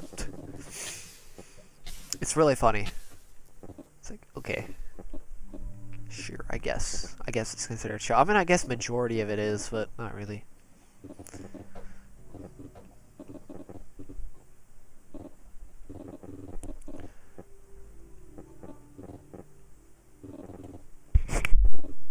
I know when yet the end came up.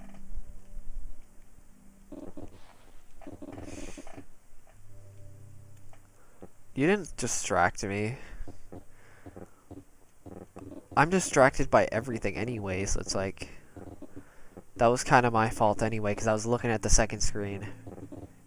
I wasn't even looking at chat, actually. I was looking at the screen.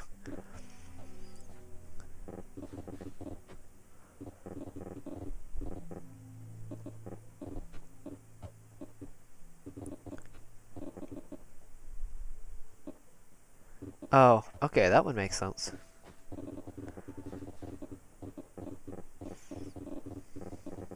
So yeah, it's definitely not your fault.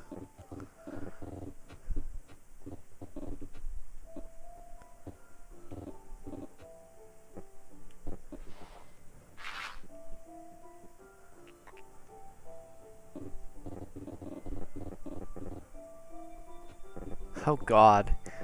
That's gonna be something if you do something like that.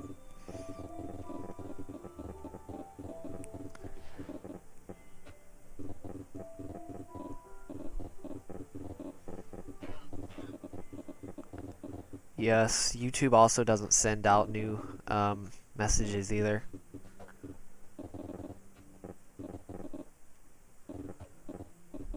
I don't know how many people are gonna join when YouTube actually sends out more notifications for once. I may even stream so much to the point where YouTube even favors me in trending, which is funny. It's happened a couple times.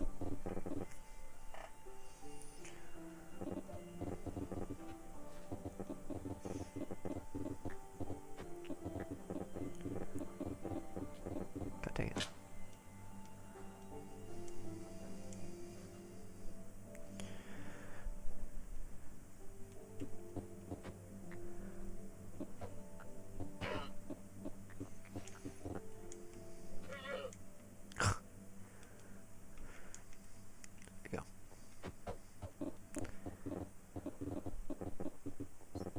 Yeah, it makes sense, to be honest.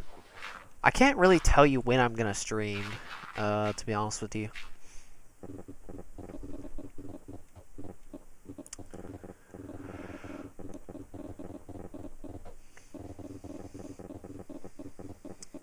Because I get off work at 1 most of the time, so I do have some extra time that I could be streaming in the future. I think once I get my own schedule set, I can start streaming at like 1:32 or something like that. you know, that type of time. So I can get a good 7 hours, 7.5 hours streaming, which is really sick. But some days I'm only going to get like a 3 hour stream in because I'm literally going to be working all day. It's such a weird schedule. Trust me, it's weird.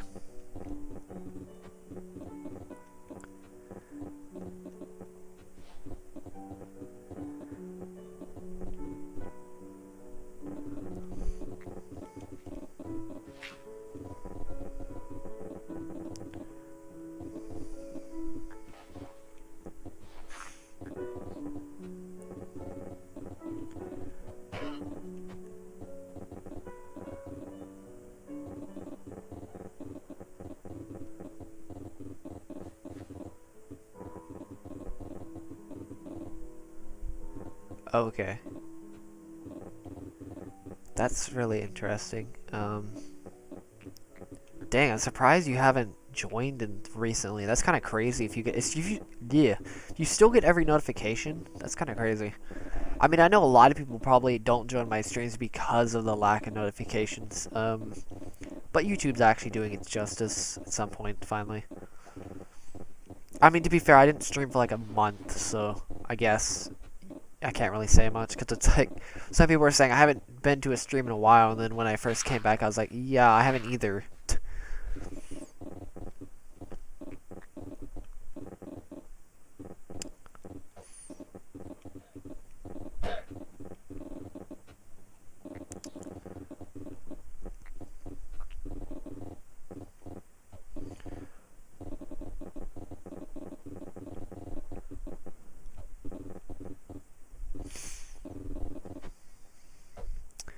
What's up, Swiss?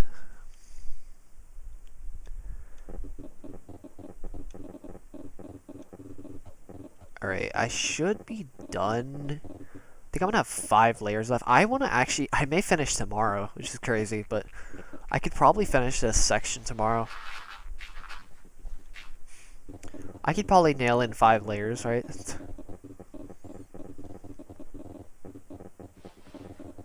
Oh, okay, that makes sense. I know, those were some weird streams. I couldn't stream those couple days, those 4 days after, or whatever, the break. Because, how long does it take me to finish a section? It takes me like 2 months. My estimation is 2 months. Obviously, this section's taking way longer than 2 months. Way longer than it should. Okay, I wouldn't say way longer. It's only been, what, like, not even 2 weeks since 2 months has happened. But, yeah, whatever. But hopefully I can finish each section in a month. What's up, X, what does that say? Crust. Oh, crustacean.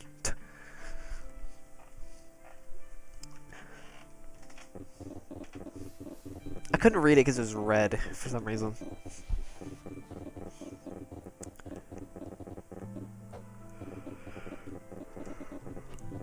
Yeah.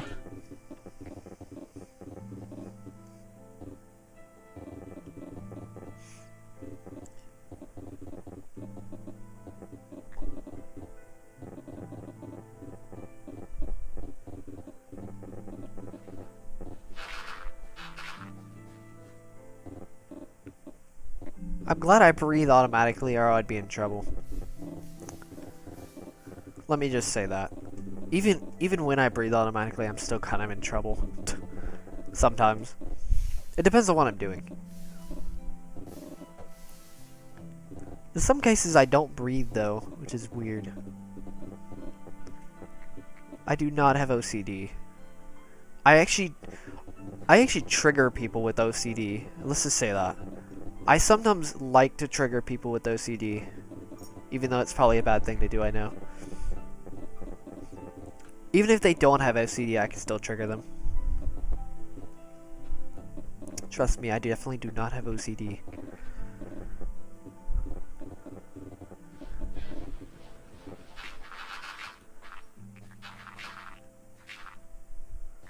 I'm actually bad at organizing anyway. I take way too much time to organize things.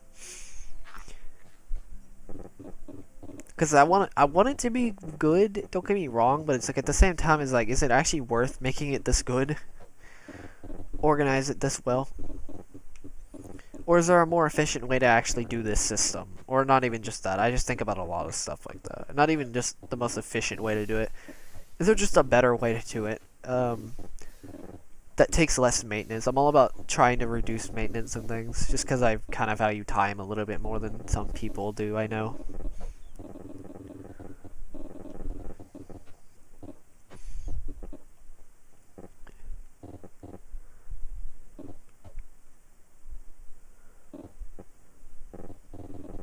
OCD is pretty much like, if you have something in some place, you can't stand, like, it's literally almost like it like hurts almost to not have that specific object, oh god, in a specific place. That's pretty much what OCD is.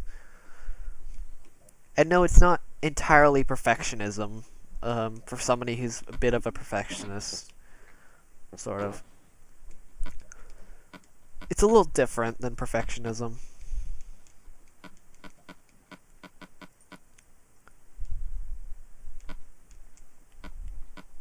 My cat's looking at me. I don't know what he wants, though. It's kind of creepy. This cat's creepy sometimes, I swear. What you looking at? Okay, so you're just leaving then. This cat's weird when it comes to leaving and staying and leaving and staying. This cat's... I don't know. Okay, I was not paying attention. I should have been paying attention, though.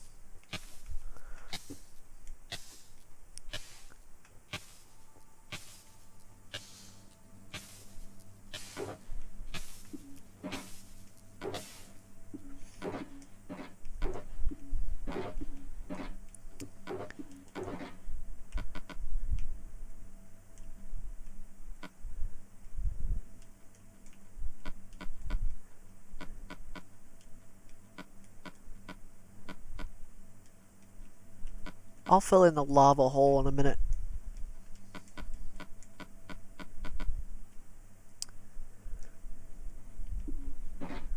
Is it really funny how I can just I'm just casually getting like a stack of diamond every time I do these shulker boxes?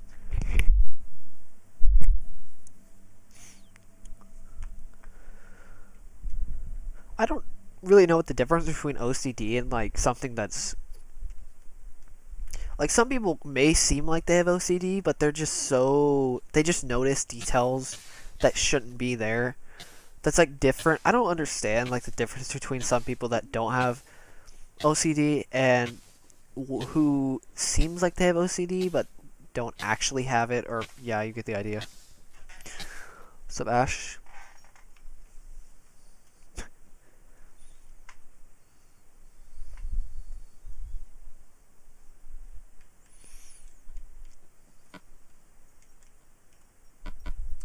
I don't understand my cat. It just keeps coming in and out of my room. It's so weird. What is wrong with you? What?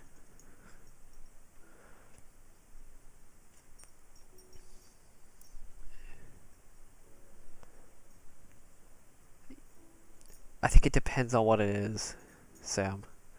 Because we're not that great at details unless we really focus on the details. If we don't focus on the details, then we're the worst. Let me just say that. If we don't focus on details, we won't notice details. But if we focus on details, we can focus details way better than some people. Stop. He's messing with my wires.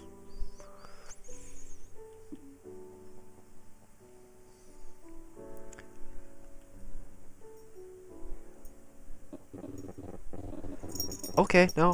What are you doing? Really? I think he's trying to get me to stop playing.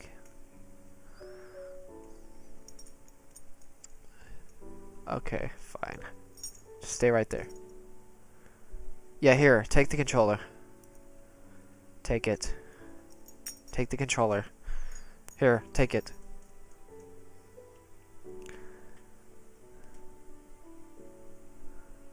Here, take it. Psst. Okay, never mind. I could make a big message. He doesn't play often though. He just kind of he literally just where's he at? Oh, he kind of I think he wants out. I'm pretty sure. I'll probably let him out in a minute though. You know, whatever I'll do right now. Sunny is the name.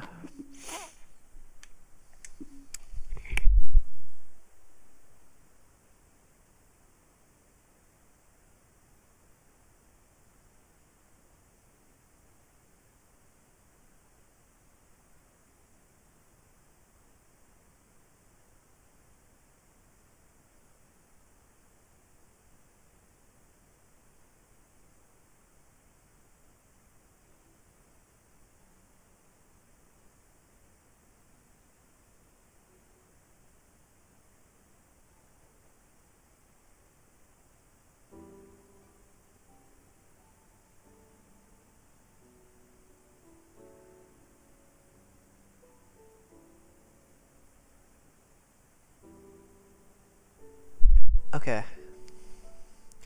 He only wanted my attention because he wanted food. Like usual, he gets hangry very quickly. I've never seen many cats get so hangry like he does. He's very demanding when it comes to stuff like that.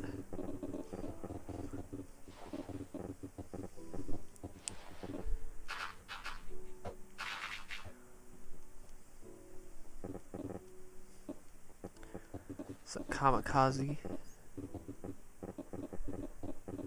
I did.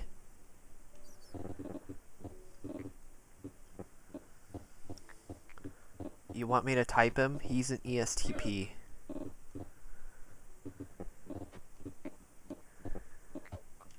I'm pretty sure on that, actually. This cat is probably one of the least startled cats I've ever seen. You could literally jump in his face, like almost nearly step on him, and he won't even blink. It's so weird. Like, he doesn't flinch. Like, he's crazy. And he has these weird, like, swings of, like, energy.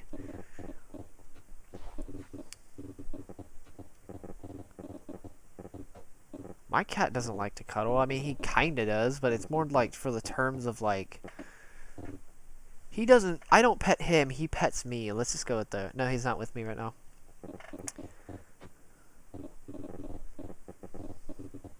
He also makes some of the craziest faces.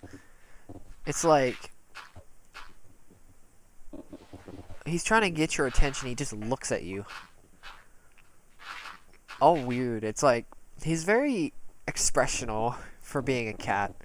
It's so weird. I thought he actually was an ISTP, but I think he's too much like an ESTP. I'll be honest. Also, I'm pretty sure he's kind of like a masochist and kind of a challenge cat. I mean, we have a dog that he literally gets like eaten up from, honestly. And somehow he still just takes it. Like, he doesn't care, honestly. It may seem like he cares, but he actually doesn't. It's like one of the weirdest things. Probably not. I'd probably just fight each other constantly. This cat is like, you want to fight? I will give you a fight. That's pretty much what this cat is. He will literally, like, punch your hand.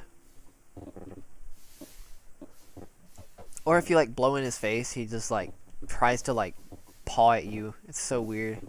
He's very physical, let's just say that. To be fair, he has 7 fingers on each toe, so... Wait, did I just say that? 7 toes on each paw.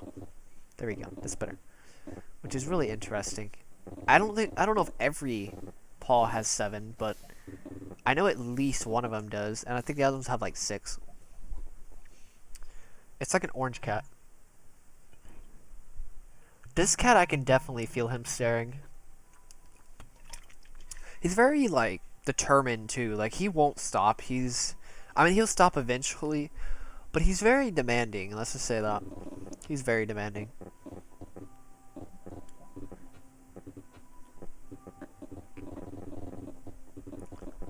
He's like, I want you to pet me. I will pet you first. I want food. Give me food now. stands at door. He doesn't meow constantly, but he does occasionally.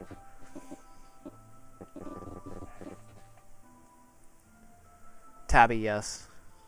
It's an orange tabby cat. It's an orange striped type. He looks like a sunchip. Let's go with that. Have you guys, do you guys know what a sunchip is? I've not seen a black-footed ferret. Maybe I have actually. I've seen a no, I have seen a black-footed cat before at least. What's up, GB? You're good. Don't worry.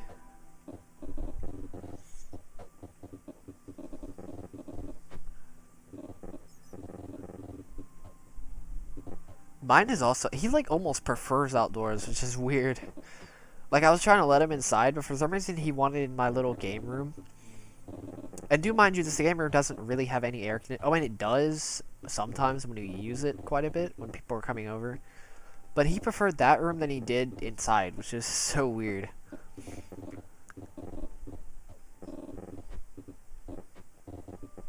Okay, so the reason why he was testing the reason why he Kamikaze is the most recent subscriber. I don't know when I'm gonna breathe, to be honest with you. But I don't know, to be honest with you. It has to do with how he tested the donation. He tested the system, the notification system, like the alert system, I guess is a good way to say it.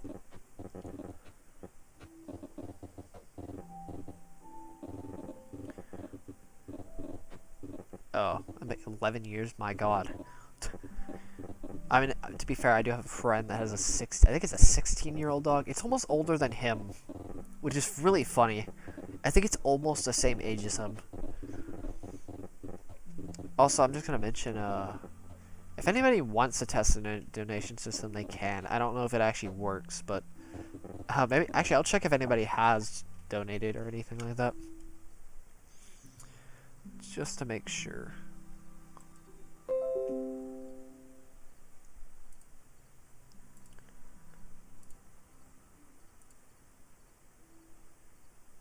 Oh, wait a minute, what? Why does it say super chat? Maybe this is an old, yeah, this is an old notification. I'm pretty sure. Is this an old notification? I don't know. How do you donate through super chat when I don't even have it enabled? Don't worry, my cat does as well.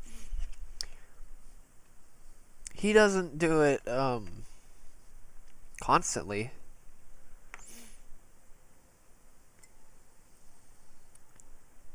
Like, how do you donate $2 through super chat? I don't even have super chats enabled.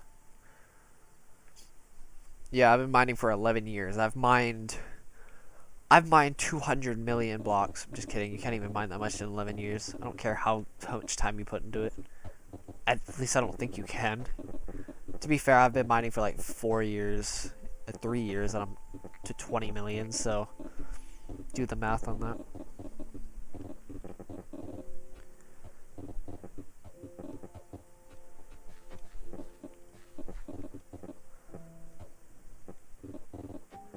If you dedicated your entire life to mining, you could mine just over 1 billion blocks. Can you imagine that? You spend your entire life mining, and you get up to, I think even with moderate breaks, I think you can still get up to 1 billion blocks.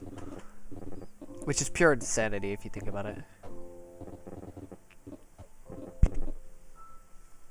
I think it's 200 times this world or something. You could literally mine 7 large-size worlds. Or 50th of Mount Everest. 1/50th or 1/60th of Mount Everest by yourself. Good luck with that. Good luck with that, though. Okay. Why does it say 430? Because it's 431 this way, like this. Length, width, 100 by 431. buy.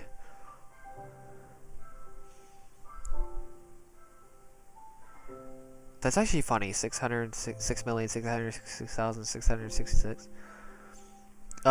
Actually do 25 million. Sorry, do 25 million because it's. I think I'm gonna hit.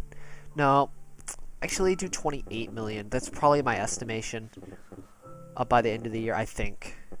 I could just completely destroy 30 million blocks, but it would be 10 million blocks per year, obviously. I mean, come on. But do 28 million or something weird number.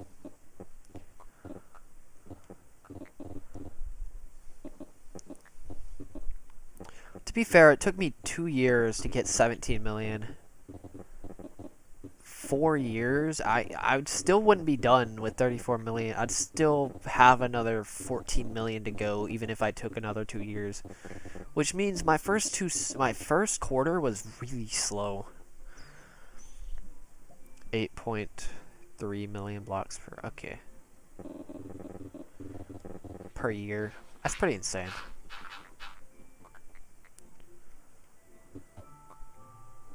The sand is interesting. I think it's just because of the speed and just the bubble noises, the water noises combined with like the placing of sand. I don't know.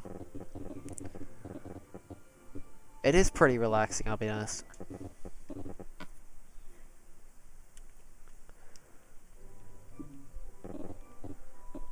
Nice.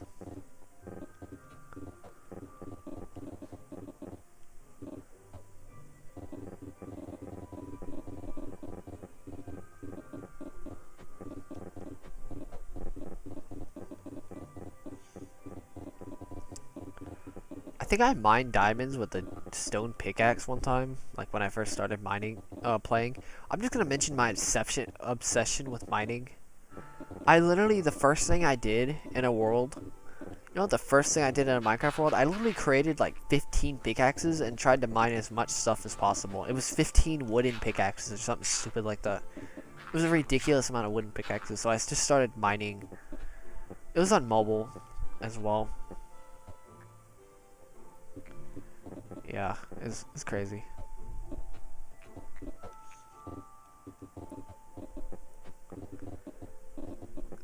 Like, I don't know, just something about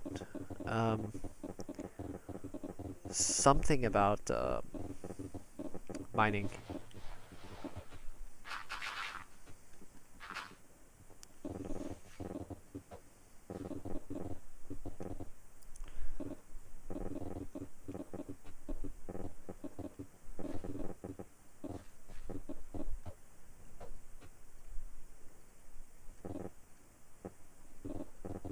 I mean, I like netherite. That's about it. I honestly don't care about any of what you've mentioned.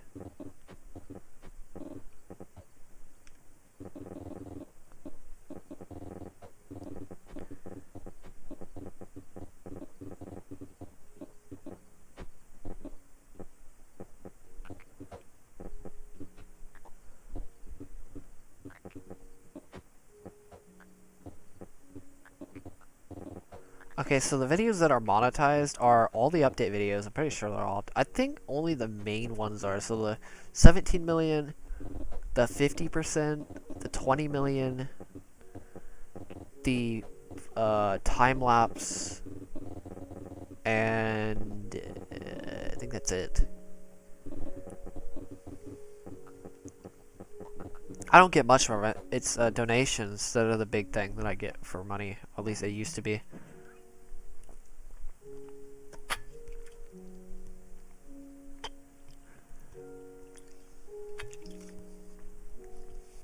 I don't mind though. I gained like 1,300 bucks from all of that stuff.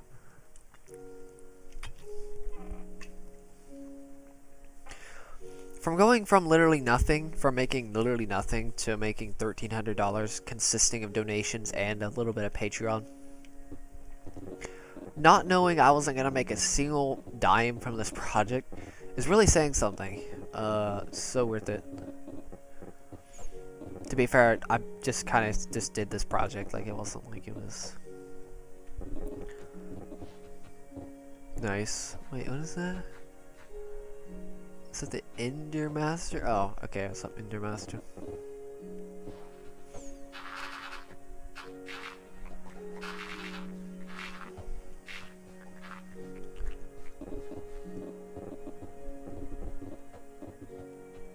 Wait, patch what?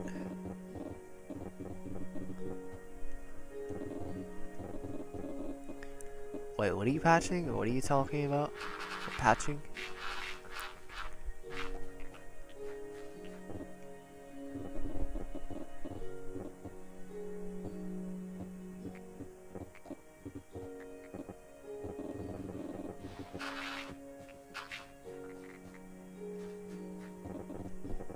Alright, see a chibi.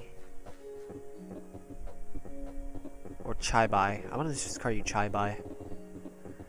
Chibai. Actually, isn't that Chibai, not Chibi?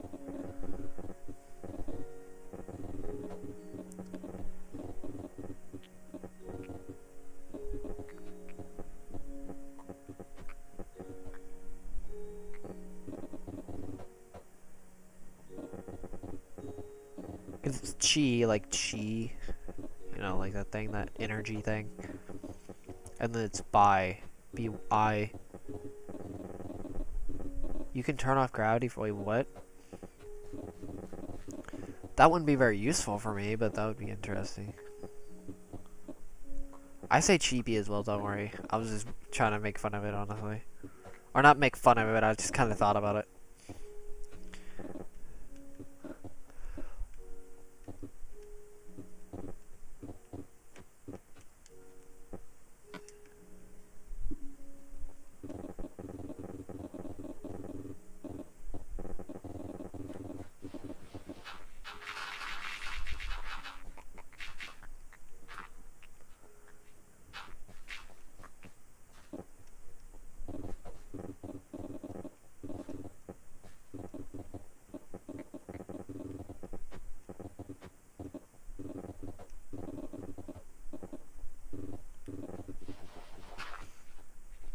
Nice. My dog literally, like, let me just say this when I'm like, this dog is crazy. This dog is like, I guess the best way to describe this dog is like, dominant. That's one word to describe this dog. Like, this dog will literally, I was waking up one time, he came in my room and just stood on me. He didn't sit, he stood. He didn't stand, he didn't sit. It was so weird. This dog is crazy aggressive. Also, he runs on a treadmill now. And he swims very quickly. He's basically an athletic dog. He's like an athlete. And he's not even that old. I'm kind of scared when he gets older.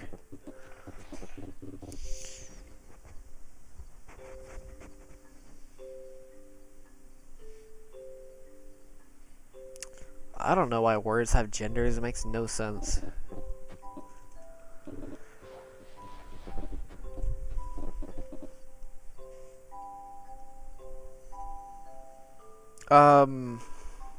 My dog is way more aggressive than my cat, and that's saying something. And that dog will, let's just say they play fight pretty aggressively. Let me just say that. I don't even know if it's play fighting, I'll be honest. That's interesting. He's not aggressive. Okay, he's not, I wouldn't say he's aggressive. He's very, maybe he is considered aggressive. He's very aggressive in playing.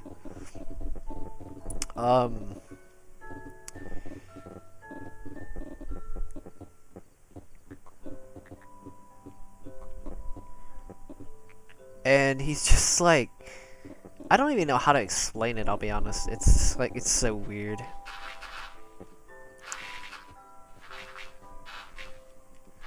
He's incredibly smart too. It's kind of scary. Like, I didn't even teach him how to sit, and he just knew how to sit. Like, you know how long it takes for dogs to sit for food and stuff like that. He knew how to sit without even being told anything. Do mind you, he was a puppy at the time too. It was scary, to be honest. This cat, I'm not saying this cat, I don't even know if this cat likes to bit everywhere, honestly. But this cat takes a lot of abuse from the dog and somehow likes the abuse. Like, I swear this cat's actually a masochist.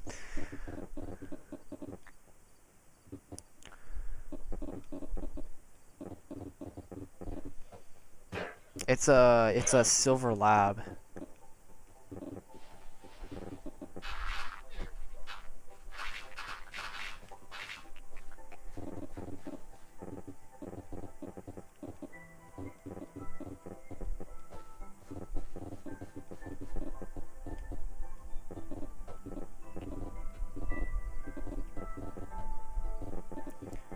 I mean, to be fair, it's kind of sad though, because my dog really knows when he's in trouble though. It's really sad. He can go from super excited, and if you even once either raise your voice or like look at him wrong, he'll just either like flop. He'll literally just get on his back and like play dead. It's really sad. It's really sad to see. And if he's in really, really bad trouble, he'll like limp on the floor because he's so sad. It's really sad to see, actually. It's kind of cute, but at the same time, it's like he'll practically limp, and he'll just like he's so ashamed. Like, I swear to God, this cat's like actually an ENTJ. He's like the carnate of an ENTJ. I know I'm not mentioning more personality typing, but I swear to God, he is.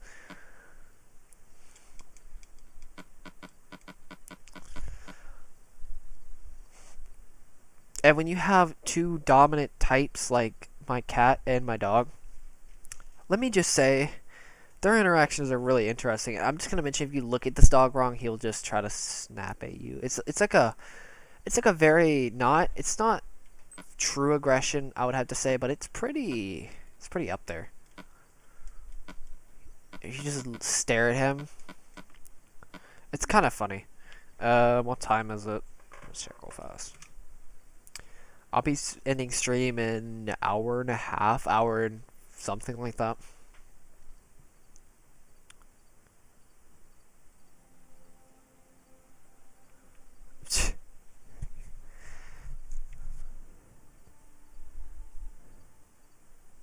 No, it's kind of funny though. I can swear, if you have two, it's kind of weird having two dominant types as pets, pretty much, or the incarnate types of. It's so weird.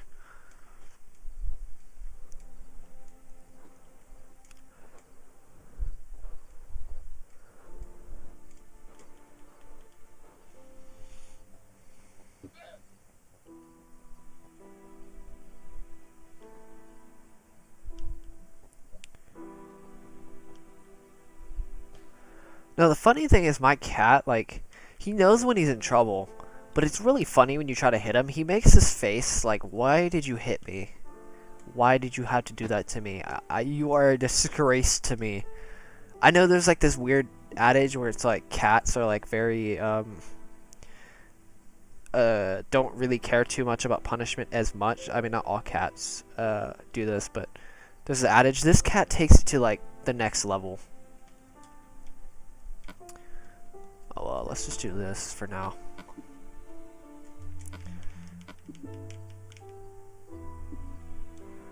Like, this cat will do enough to not get in trouble, but at the same time, he's still super antsy. Like, this cat has a weird amount of patience. He really doesn't have much. But at the same time, it's like, it's so weird.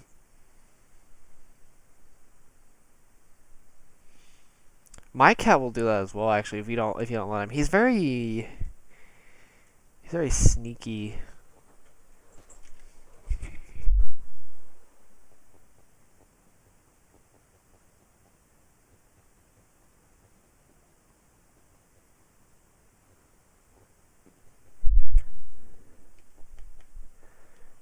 You know what's even more sad? It's the fact that, like, it's really sad, but the dog, he doesn't even have to do anything wrong to make him sad. It's really quite kind of pathetically, sadly cute. Like, you literally don't have to. He's like, please don't hurt me.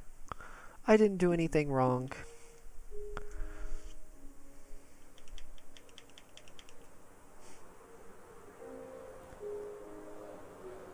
Alright, see you, Sam.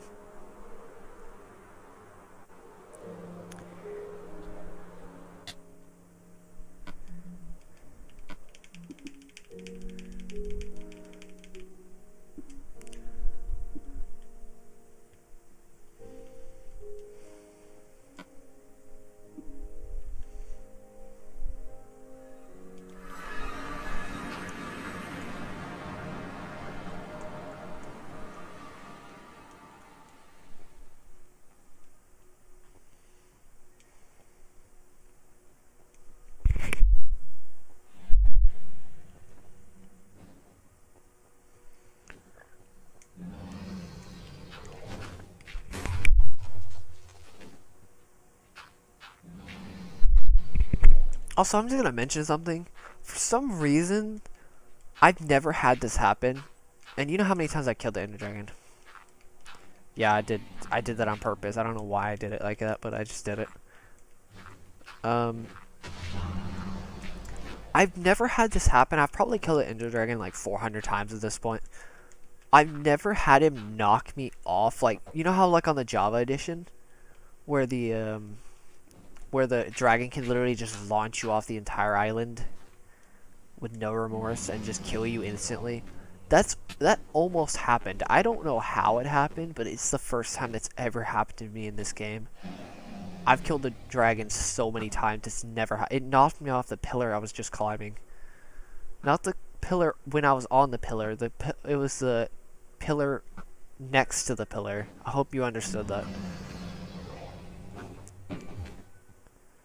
Seriously, like probably over 400 times at this point, and I still, first time in history that I've actually gotten blown off by a dragon. Or thrown off, I guess is a better way to say it.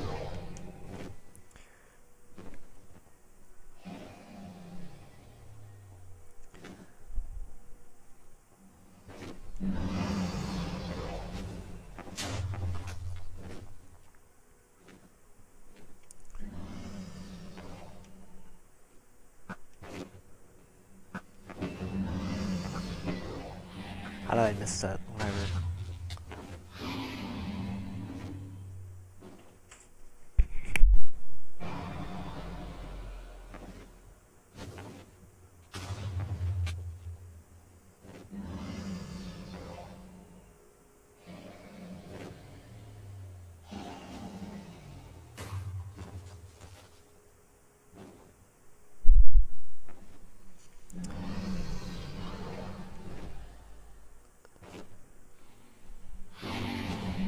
Also, I had one of the quickest Ender Dragon kills in like history. The last couple days ago, it was probably less than like 2 minutes. It was absolute insanity. The dragon literally. Oh my god, this is the opposite of what happened. The dragon flew up, hit him once, flew up again, flew back down, hit him again. He did the same thing 3 times in a row. I literally killed him in within probably less than a minute and a half or something stupid like that. It was absolutely insane.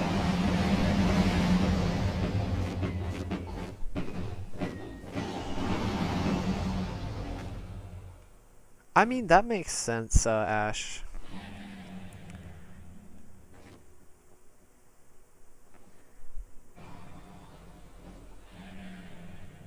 Wait, do elephants really think that? That's actually hilarious. I don't know if cats think people are cute, especially when they're like 10,000 times the size.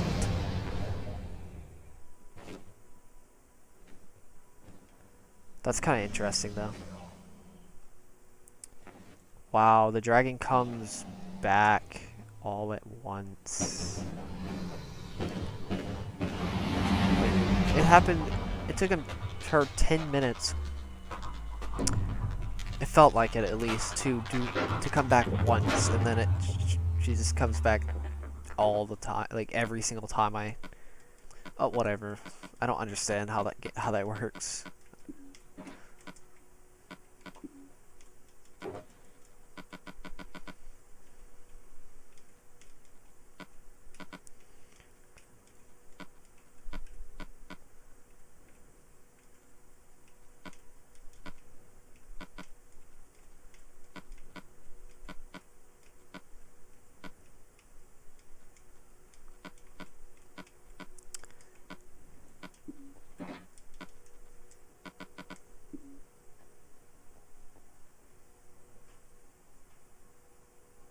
I didn't know animals could actually perceive cuteness. I'll be honest with you. Like at the same time, it doesn't seem like something. I'm not saying all animals, but majority. Whoa, that cleared up the entire bar. What the heck? Like I didn't know even like smarter animals could even perceive cuteness. Do dolphins? What do dolphins think? That would be actually interesting.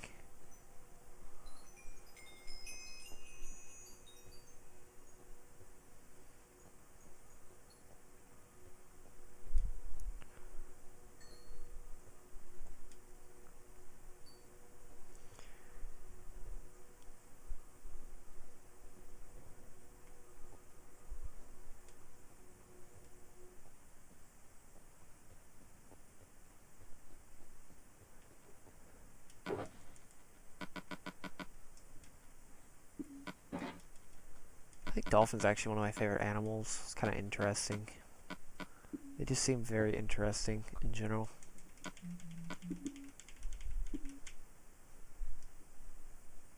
What the heck?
Okay, that was weird looking at the second screen. It lagged and there was a llama in my face. It stuttered when that happened. It's so weird.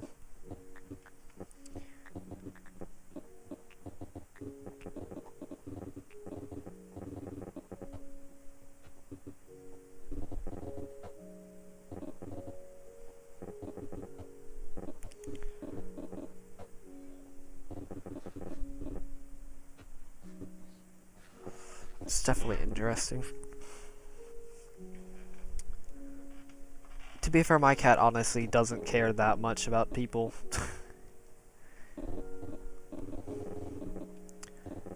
At least not as much as some cats do.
What's up, Davis?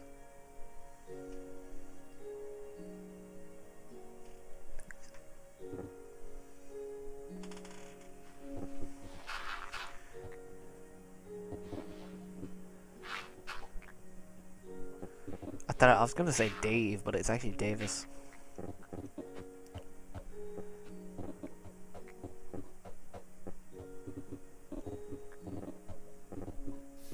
be fair, I was kind of the only person that actually raised him as well, my cat. He does like basically anybody, though.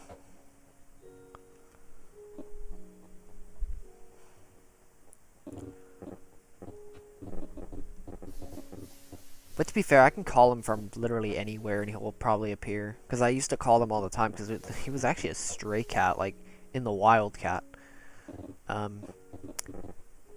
I'm not going to go into too much detail what happened to the other cats, but let me just say, like, he's the only surviving cat out of the, I don't know how many cats it was, but yeah, let's just say that.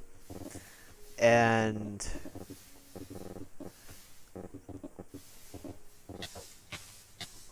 yeah, pretty much. So, like,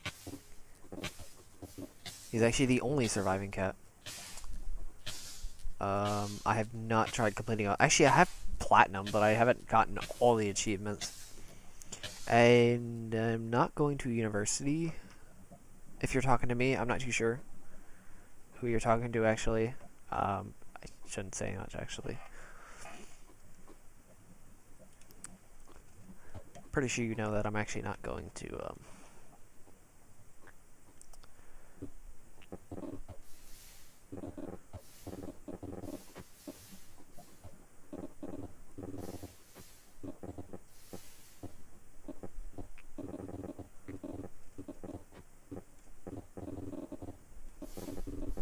Oh, Rafi, okay. Yeah, but say I can't see all these comments, so I'm gonna have to, like, backtrack a bit.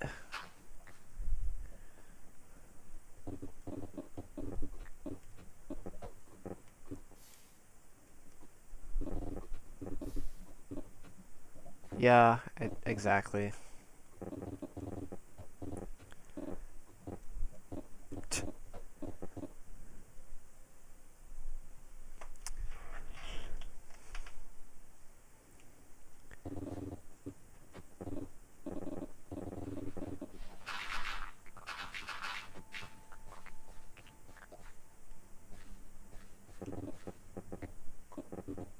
It's not even what I feel about colleges, it's more like what I think. It's like a combination of both, which is it's a crazy mixture. It's not even what I think, it's what I know about colleges. What I know about it kind of triggers my, like, sense of morality. It's like a weird double combo of morality and truth. Which, good luck stepping in, because it won't work. I'm just gonna say that.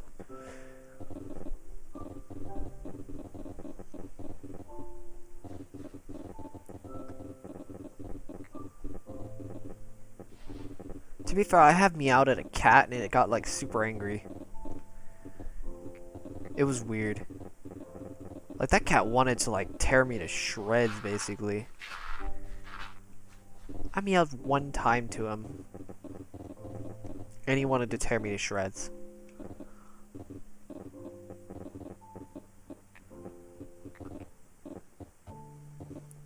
You don't want to know what American colleges are like. I'm just gonna say that right now. You don't want to know. Or Western. Actually, Western colleges in general are pretty bad. But U.S. colleges probably are the worst.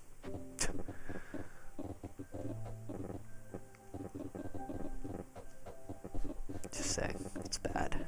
I literally did an essay over our college is a scam.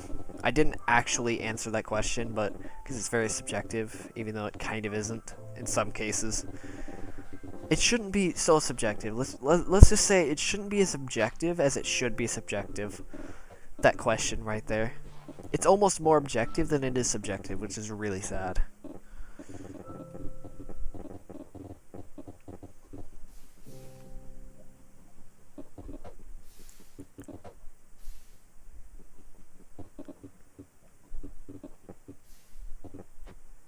That's interesting. I probably will travel at some point. I don't know when, though.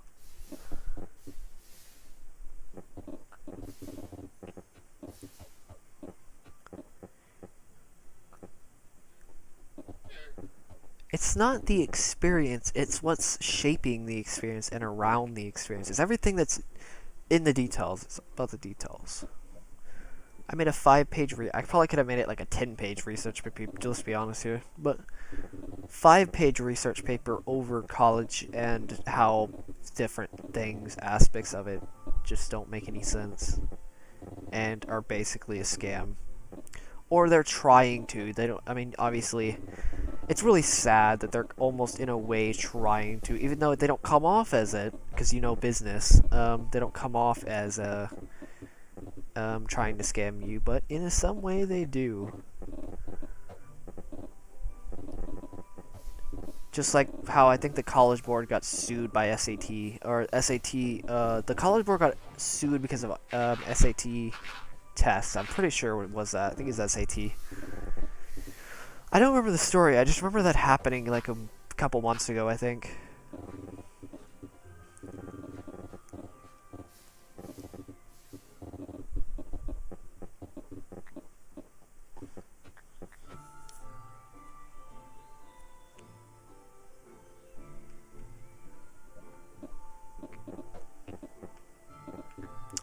That's pretty interesting, actually.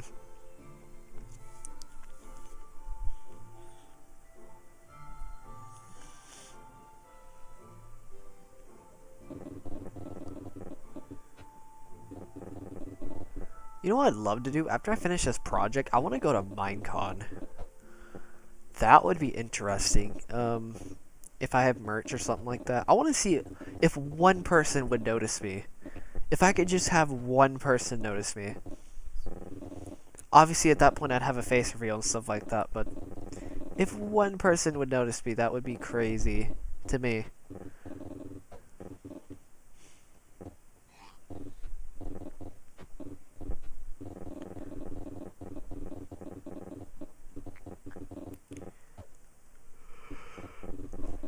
I don't know if I'm gonna get that big though, I'll be honest with you. I don't really know. Like this channel's been crazy, like seriously. I was thinking about making a video specifically for the growth of this channel. Like, I'm not kidding. I was thinking about doing that. Like, the history of this channel. At least the growth history of this channel.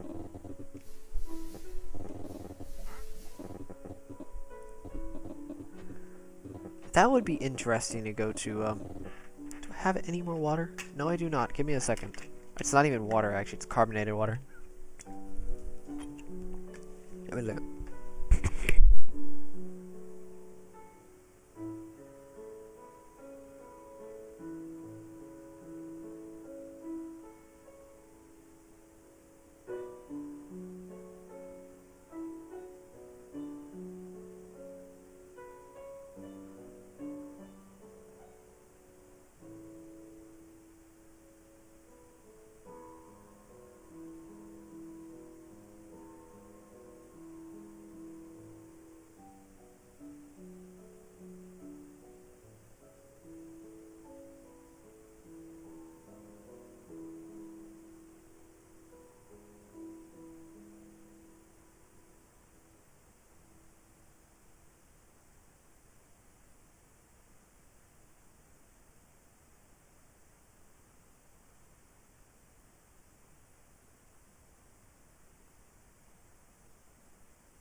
Up, Caleb. Okay, I'm gonna check comments real fast.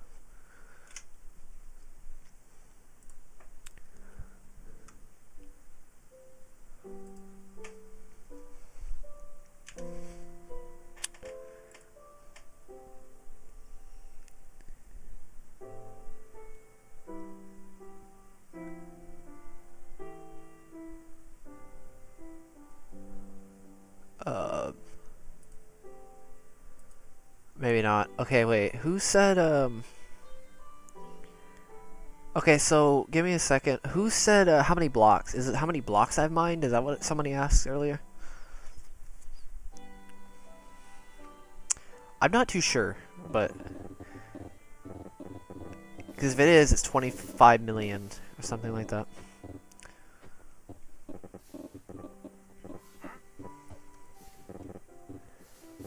I don't know why when I leave for like 10 seconds or 15 seconds.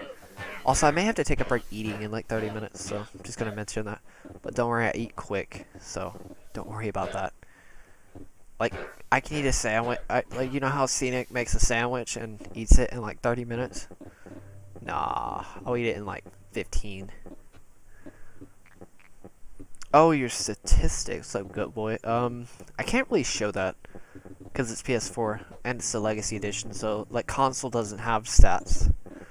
The only stat I would want to know is how many hours I put into this project, which is a lot more than I may have thought I've been, though. I'll be honest with you. It may have been a lot more hours than I anticipated. I'm only saying that because I'm comparing it to the Smash Ultimate hours I've put into this comparison. I put 1,300 hours into the game, and it's barely made a dent in compared to this project. I don't know. I really don't know how many hours I've put into this. I could have put over 2,600, 2,700 hours.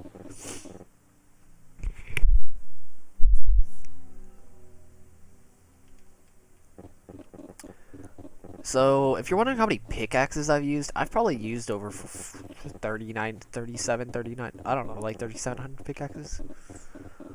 I've killed over 400 Ender Dragons. Something like that, something ridiculous. Alright, see ya, Ash. Oh my god, it's taken Kilo months to get in milk. What's up, German Empire?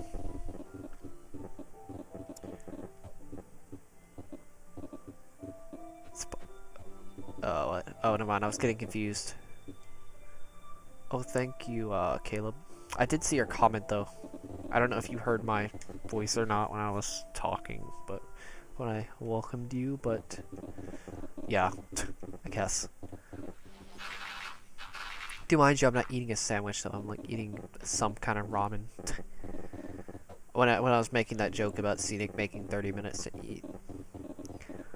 Because I don't need breaks. What are breaks? I'll take very short breaks, but...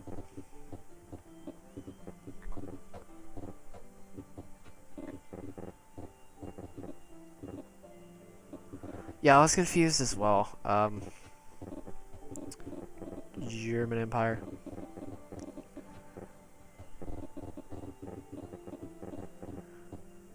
Yeah. Just for now. I think it's one thing I'm probably going to try working on is health. Or sorry, not health, but diet stuff, whatever, I guess. I don't know. To be fair, I've already put some time into it, so it's not... I already have some research over, like, health and stuff like that. I've actually looked into health, wealth, and kind of relationships. I've already kind of researched the 3 main topics of, like, life. It's a lot of weird things I've looked up that may just benefit me in the future anyway. I may need a refresher, though. Like, even though I'm not great with handling money, I understand money a bit. And I understand, like, what to do, at least, I mean, when it comes to money.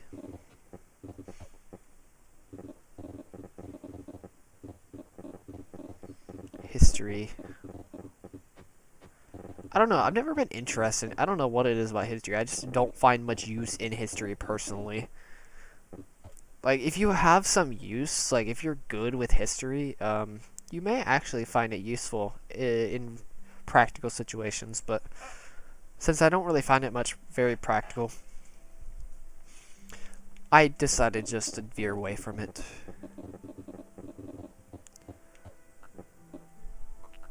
Cooking skills is going to be a problem. Luckily, I hope, at least I hope, this job that I have helps with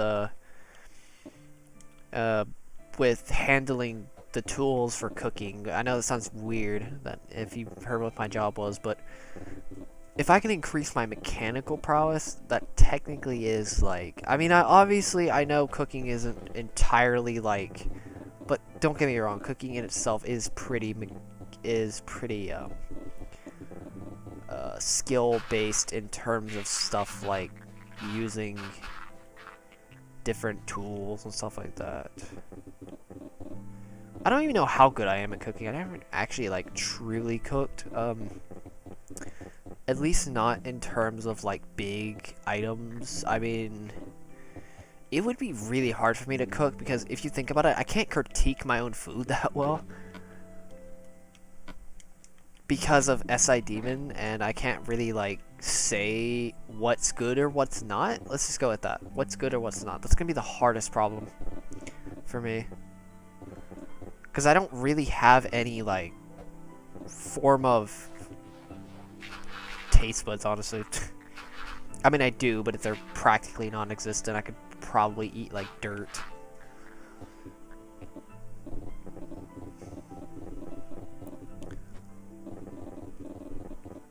I just have such a high tolerance when it comes to food quality. It would be really hard for me to... I think the only way I could do food quality is if I literally look up like the best chefs and just copy what they do, or just study them. If that makes, just study them constantly and just look what they do, kind of mimic in a way what they do. I know many people could be triggered by that because it's like, oh yeah, you should do your own thing, stop copying other people's foods and stuff like that, and methods and stuff like that, because you know, cooking is one of those things where it's like, originality is cooking, honestly. Like, people will honestly flame you if you either take somebody's idea, most of the time, and or just straight up like take somebody's method of doing something, because creativity is praised in cooking. That's all I really know. That's the only way I could probably increase my cooking skills, is by just studying the best of the best, or at least somebody who's reasonable, and just do a bunch of research over it. I don't know, it'd be weird. I'd have to get the foundation of foods in general. Not nutrition itself, but just food. Because I already have some foundation in nutrition, a bit, at least.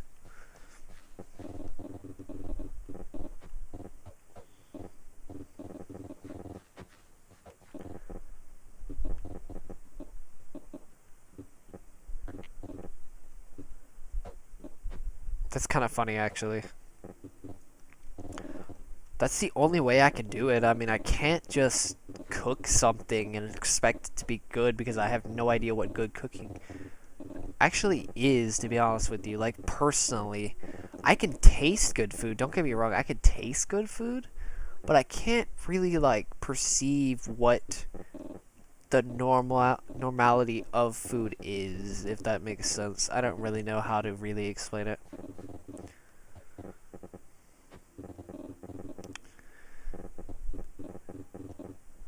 Unless I had somebody with me to critique what I'm cooking constantly, that's the only way I know if I'm doing it correctly. But if I look at the best of the best, I already know that they're good with cooking, so I can kind of just mimic at least the methods and just go out from there.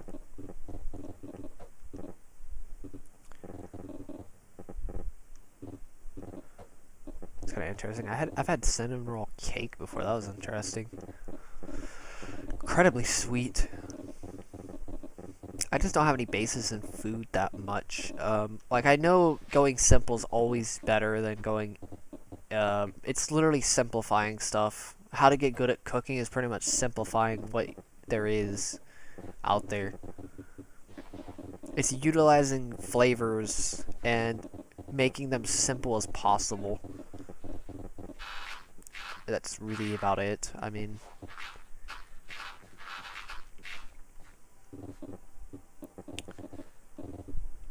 like, that's the only way I could really kind of explain cooking. Obviously, it's practically a science. It's more of It's more of a craft though than an actual science. Craft, or you can consider it like a skill almost in terms of cooking. Yeah, exactly. I would need to have somebody watch or critique constantly what I do, because I know I'd probably mess it up. I know for sure I'm gonna mess it up quite a few times. Hopefully I don't burn the house down.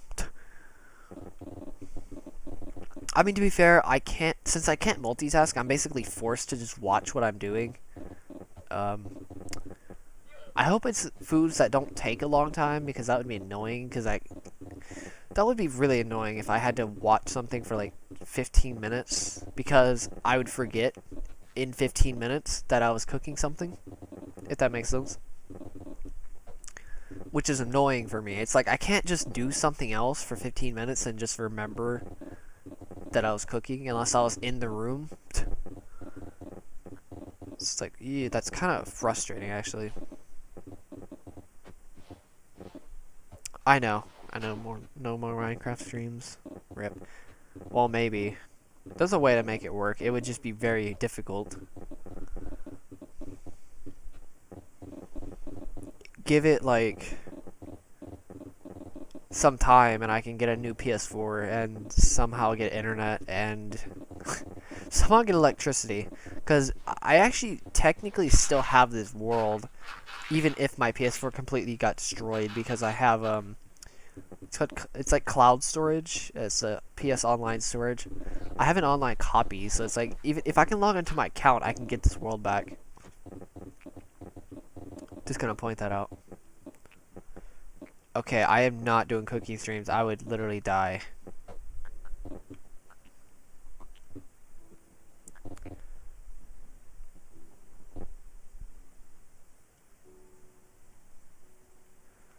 That story right there is the reason why I'm not doing anything cooking.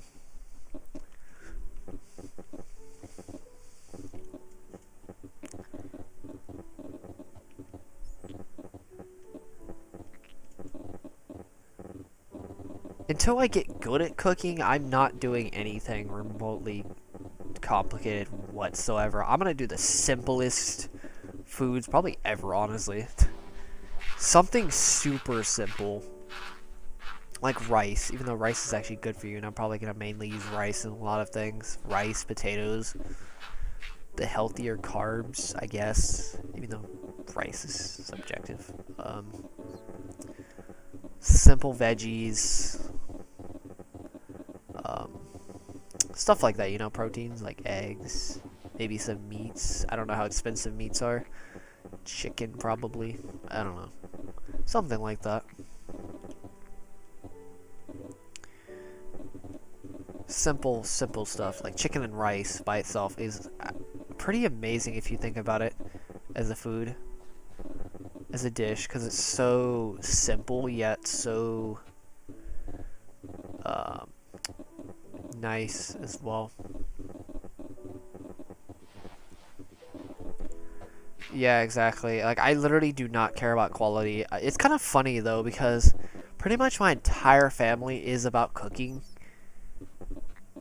Like, I'm not kidding. Like, it's kind of crazy. I mean, they're not like chefs or anything like that, but they take pride when it comes to their cooking quite often.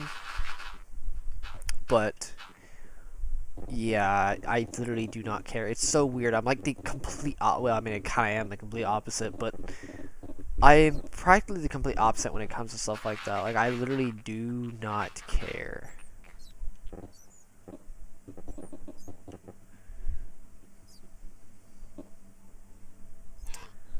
Well, I mean, yes, but, pasta, well, of course, I'm probably not going to be making pasta that much. Obviously, rice, you can get bag rice. I know you could probably make it fail, but I just had to try a couple times until I get it right. I hope you really can't fail potatoes that much. To be fair, microwave, is kind of my best friend, to be honest with you. At least when it comes to quick stuff. I'll eventually go to stovetop and stuff like that. At least a bit, just to get used to it. Get good at it. But At least when it comes to quick stuff, like very quick, it's definitely like the best friend, honestly. Even though my entire family basically cringes every time because I use a microwave.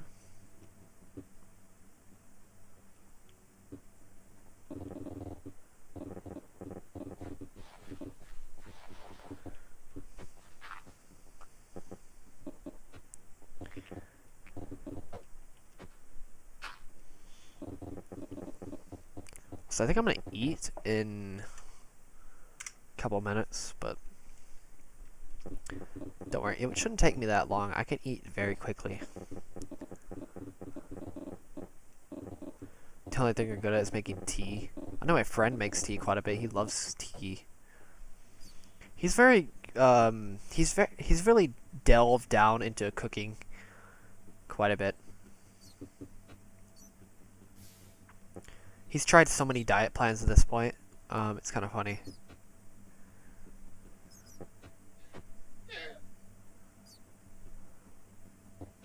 Hot cocoa.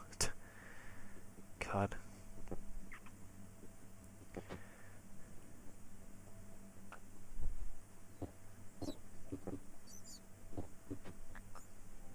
No, I think I'll be good. It really is not going to take me that long to eat, though. I'm going to wait till it's really cool, though, so I can eat it faster. I don't actually like super, super hot foods because I can't eat it fast. That's literally the only reason I don't like super hot foods. I don't even mind like lukewarm foods. Only because I can eat them quick, because food just isn't appealing to me whatsoever. Because, you know, SI Demon. Don't get me wrong, I can basically experience anything. It does not matter. It's like free-flowing experiences. But do I actually, like, crave them? Not really. It's weird, because it's kind of polarizing. Like, you would think... It's kind of weird. I do like experiencing quite a few things. Don't get me wrong. What's my other hobby? What's my favorite hobby? Okay, I don't really have a favorite. At the moment, I'm just doing this project. But before that, I don't really have a favorite hobby, actually. I kind of just do things. Playing Smash is pretty fun, though. I don't know. I can't really say anything. I literally don't have that many hobbies. I find having multiple hobbies a really waste of time for me specifically. It may benefit other people, actually. It would benefit, actually, a lot of people, especially in the stream, to have multiple hobbies. But for me, it's actually not beneficial whatsoever. It's probably the least beneficial to have hobbies. Many hobbies. I've learned my lesson with having multiple hobbies. I need to just crush a hobby, even though hobbies by themselves should be taken casually. I guess if you think about it, I don't really have any hobbies. I've never actually really truly had a hobby, because I always have a purpose with everything I do, or almost everything I do.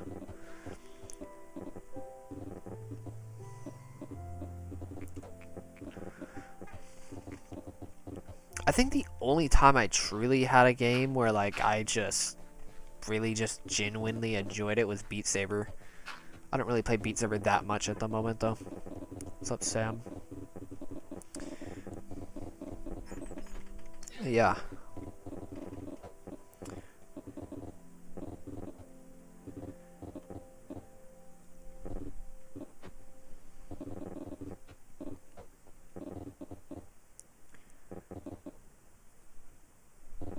I think I...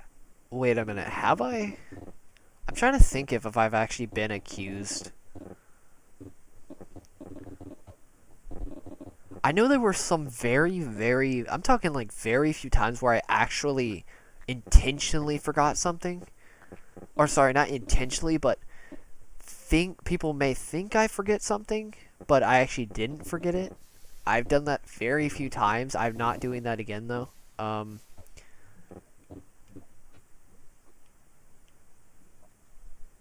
What do you mean video games isn't a hobby? At least for me, it feels like it isn't, but it is a hobby. Yeah, I was about to say, we shouldn't have that many hobbies, dude.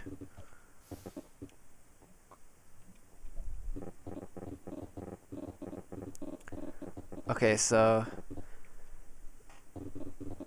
I mean, to be fair, they already know how forgetful I am, but... Yeah, exactly. Yeah, I knew it. Like, come on, dude. We have, like, such a similar mindset. Like, I just talked about that. Like, I'm saying, like... I just talked about how I don't take games, like, casually. Come on, we probably take games more seriously than anybody out there. Like, seriously.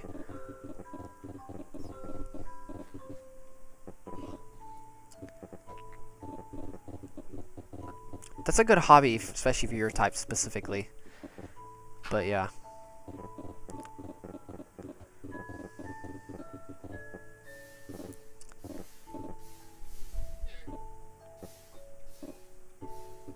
Yeah, exactly. I do too.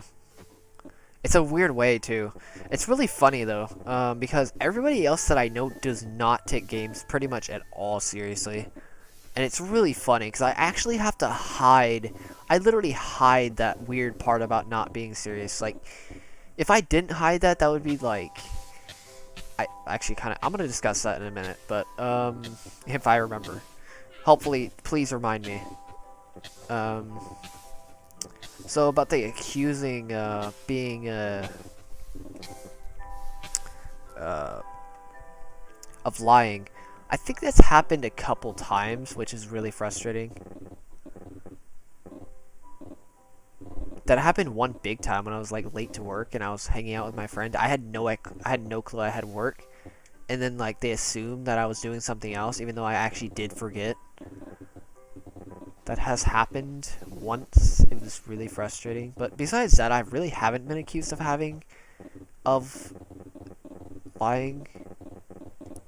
Or intention. Actually, no, I have a couple times, but they're very small things.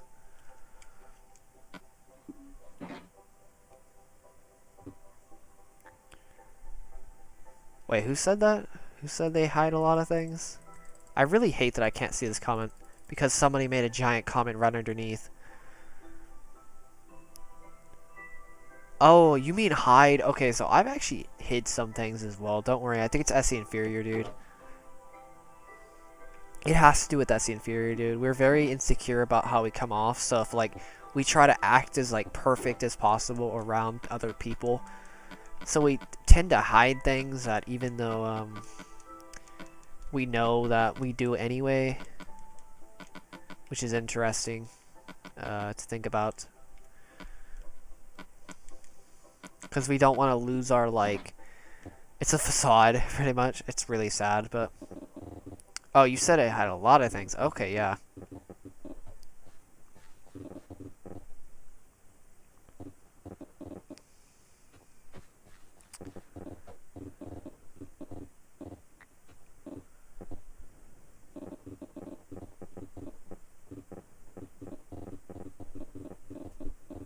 My god, dude.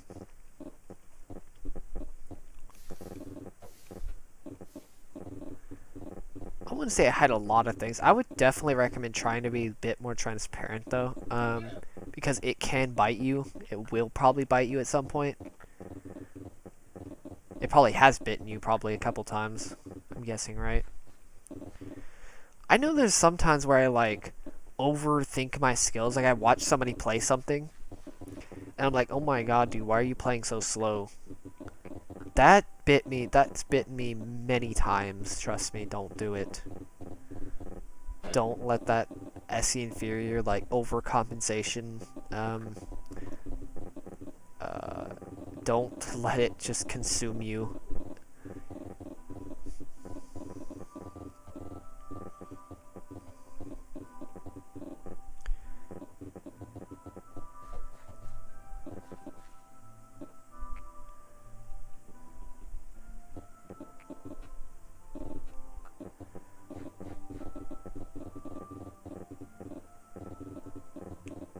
I think the funny thing is any nemesis, it's like, why do you want to know this thing? It's like, we're not just insecure about, like, hiding things. We're also insecure about people digging into our lives because we don't know other... We're not saying insecure about other people's intentions, but it's just we're so worried about them, we kind of become paranoid of what other people want to know, if that makes sense.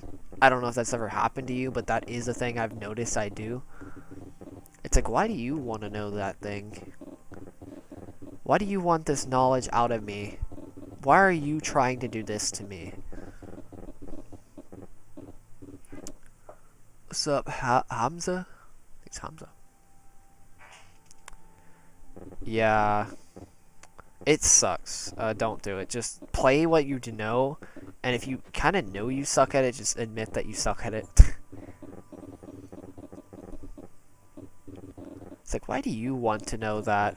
You just become this, like, paranoid person that's like, even though it's not like you know. I mean, to be fair, at least you're asking the question instead of just assuming their intentions are bad. At least I know that for sure. That's a good thing to do. Even if you at least question them. I'm just gonna mention that. Don't ever assume. Just question, please.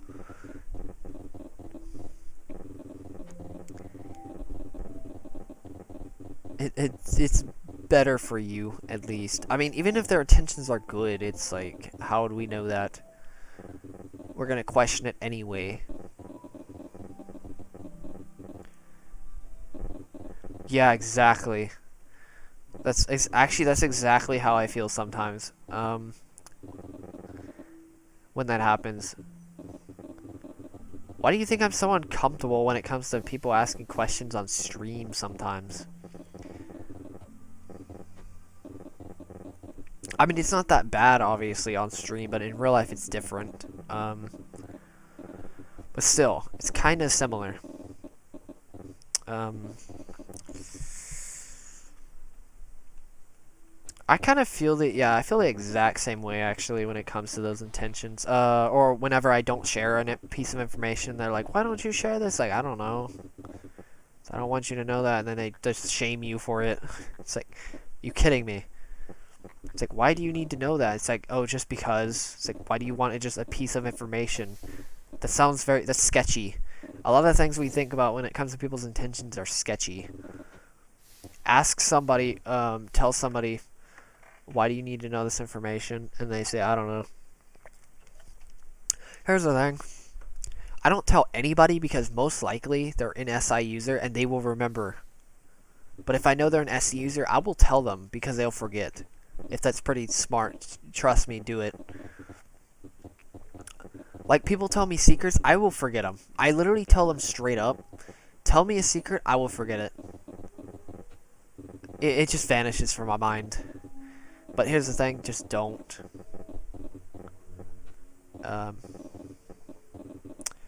Also, I'm just gonna mention, Sam, you can sleep, just you're gonna have to wake up at the same time. This is what I actually did in 4 days. Somehow I reversed my stream schedule. This is what you're gonna have to do. Give yourself a reason to get up. Get up at a pretty reasonable time. And then get some melatonin. Take that melatonin at roughly the same time every single night. That's what I did. And it's actually working really well.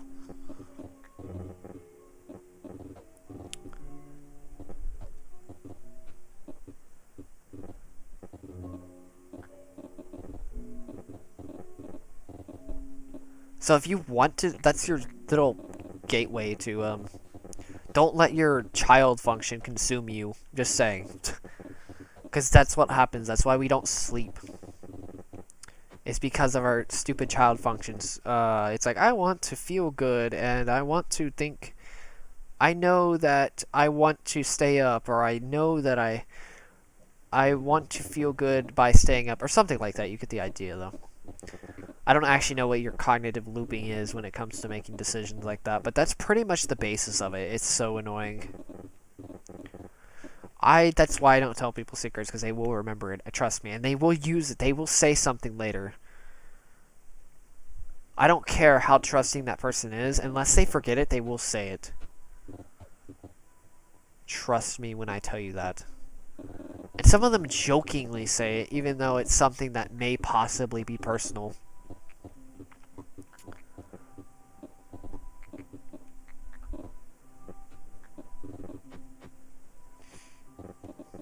Rafi, you may actually be an INTJ or an INFJ. Or you may be an, what is it? I don't know, an ISTP. I don't know. Something like that. Because you'd be surprised at how much of a difference SE and SI users make when it comes to memory. It's a huge difference, trust me. Especially being in a family that has all SJs, which is literally the highest SI, which is memory, has the highest memory bank, and I have the lowest. It's a polarizing difference, let's just say that. Or, I don't know about you, but I am horrible with directions because I can't remember where I was originally. I think that's probably the most frustrating, at least one of the most frustrating things about having a bad memory is the lack of directions. Remembering where I was at. Oh my god, that screwed me over so many times. And then people would think I'm probably stupid because I forget where I was. It's like, are you kidding me? Why? Just why? It's really sad having SI demons sometimes though, because it's like people almost shame you for having a bad memory. Because most people have a good memory and they expect other people to have a good memory, which is so frustrating. Yeah, my downfall is definitely my type.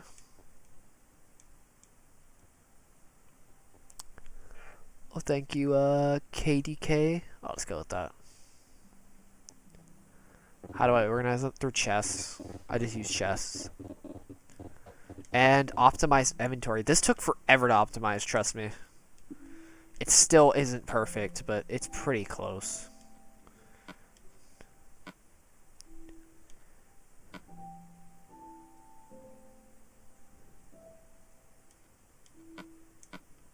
Okay, wait, no, here's the thing. I'm gonna tell you guys a little bit about energy transfer when it comes to extroverts and introverts. So introverts can so 3, and I think it's above 3 people is extroverted situation. 3 and under is introverted, that I know of. So if an extrovert and an introvert stay together, technically they can both, depending on the type, mind you, this depends on the type, but if they're super compatible, introverts and one introvert and one extrovert can technically stay together forever, if you think about it, because of how emotional drain happens between the cognitive functions of both of the types. So, like, even if you had 2 extroverts, or, like, several extroverts, if they were all incompatible, they would be, they could be drained more than, say, an introvert with a bunch of people, if they were all compatible. Does that make sense? I don't know if it does.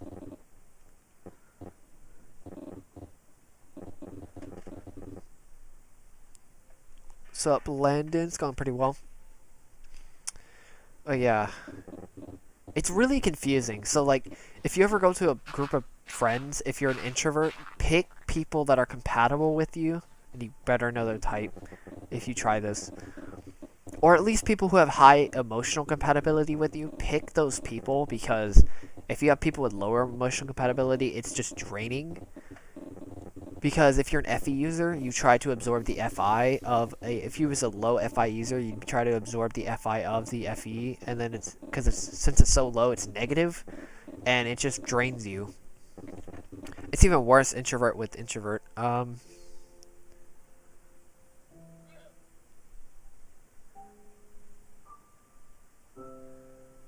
Yeah, it's crazy. Yeah, if you tell a secret, I'm not saying they'll backstab you, but they can backstab you, or they'll do it without knowing. I wouldn't say backstab without knowing, but like screw you over without knowing. Okay, I wouldn't say entirely screw you over, but seriously, it's pretty much screwing you over. Okay, Bill. Sure you are.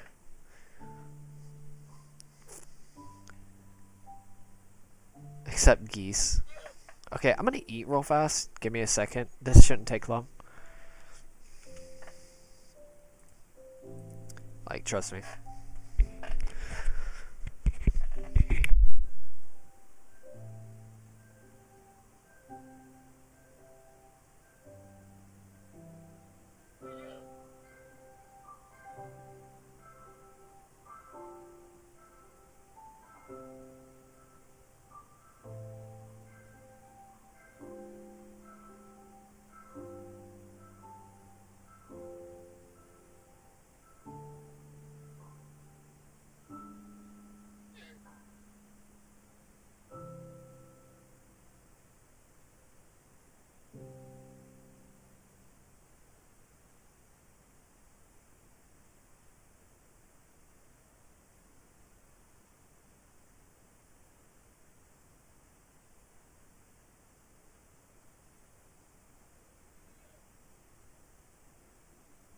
Okay, never mind.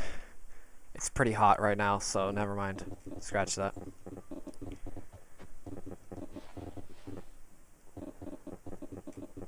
To be fair, I actually have that complete opposite reaction, Rafi.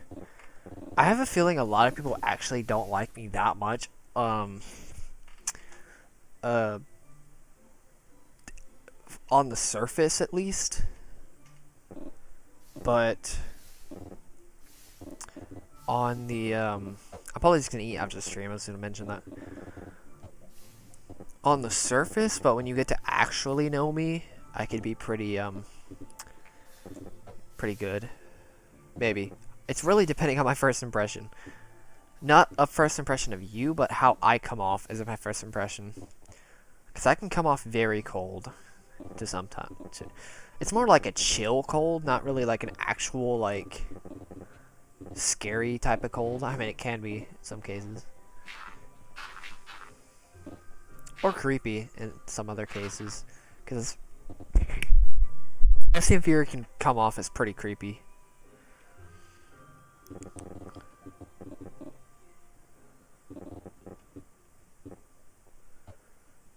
What do you mean they bully you? What do you mean by that? Sam, what do you mean by that? Bully you? It's really funny though. Because technically we can become the strongest type, but technically we're like one of the weakest. It's really sad.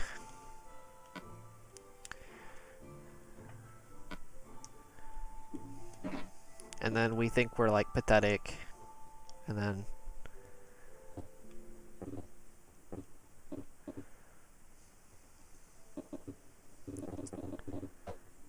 like, you mean like actually like physical bully?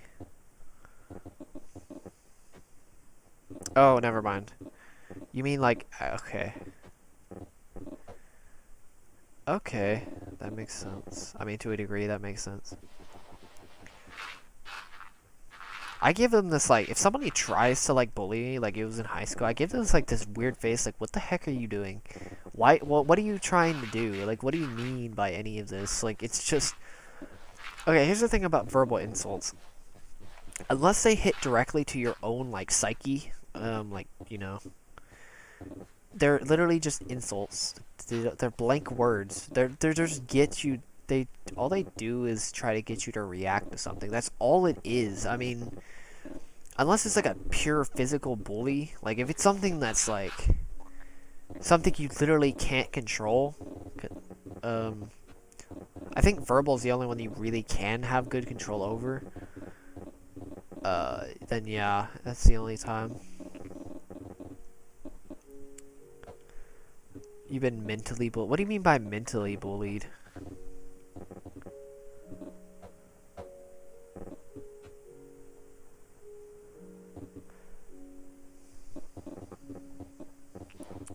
It's kind of weird. I actually got some weird amount of respect. I have no idea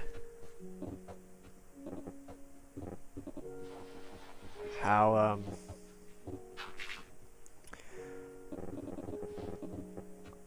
I don't know. I just don't understand. Like, I don't know why she got some respect. Is it to... It's kind of weird. I mean, don't get me wrong, I have been bullied just a bit. Like, it wasn't like severe.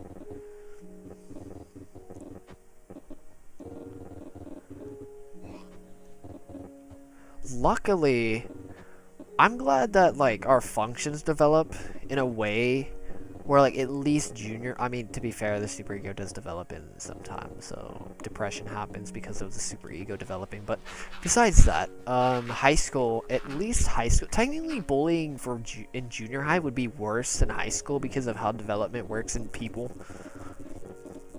to a degree.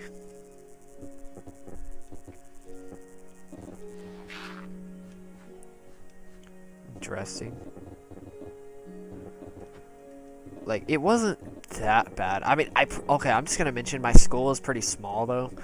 If I was in a bigger school, it probably would have been worse. I got pretty lucky with the people in my school. To be fair, I was so focused on what I was doing, though, I didn't actually care that much about other people. Okay, I wouldn't say I wouldn't care about other people, but the chances of me actually being bullied would have been a lot less than what people may think, just because I was around. I knew who to hang around with. Let's just say that. And if some people do approach me in this weird way, I kind of just walk away. Let me just say that. I just kind of walk away from it. It's not like it's a big deal.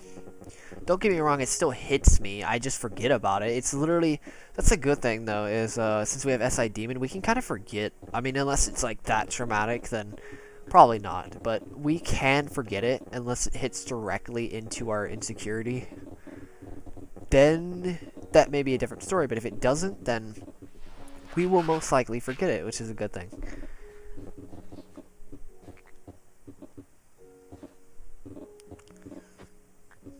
My God.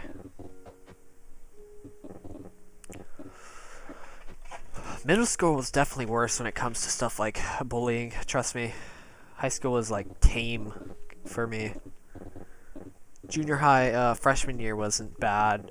Everything after freshman year wasn't bad either. Mainly because of the people I hung out with.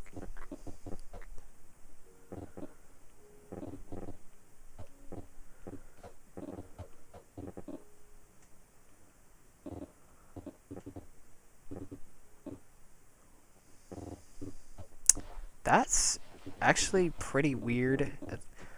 That is really weird. A really cringy. That's more cringy than it actually is like. I would totally cringe over that than I would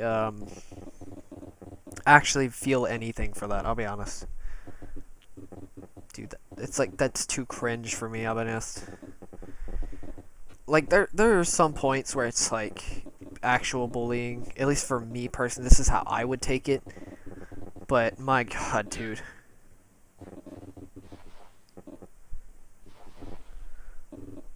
Like, don't get me wrong, we can forget things, but if there's something that's like so bad, like it has to permanently scar our memory. Like, it has to be something that's so traumatic. I mean, to be fair, I did hit a bicycle and I don't remember anything about it and I was freaking out, so I guess it has to be so like personally it has to be like a personal scarring almost.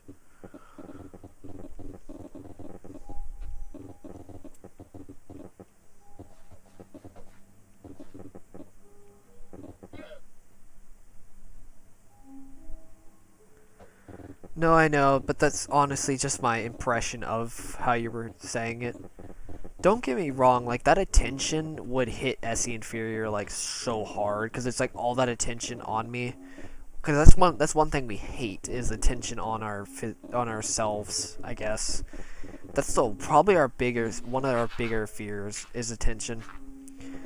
Like, how in, literally today, on my job, so they said, who doesn't know how to do this?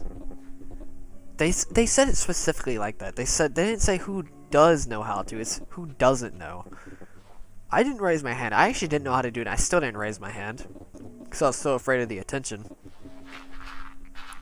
And then he asked, me directly, hey, do you know how to do this? It's like, no. it was weird. I was like, okay, that's kind of embarrassing. That's pretty embarrassing. Because embarrassment hits us way harder than most people. Trust me, it does.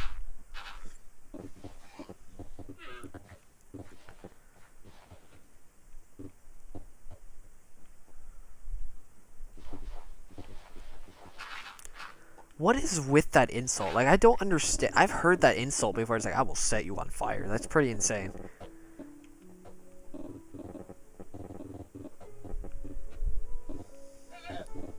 Threats, bro. Threats are threats. Unless you have any suspicion. Because it's like intentions versus actions. They're completely different. Unless you have any suspicion of them actually, like, trying to set you on fire. Instead of just saying, I will set you on fire. That's different.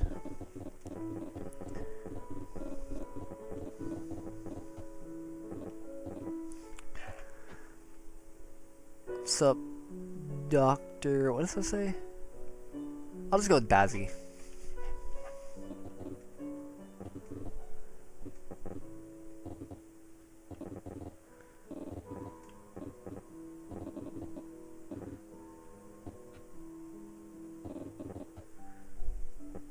To be fair, high school for us isn't really that great.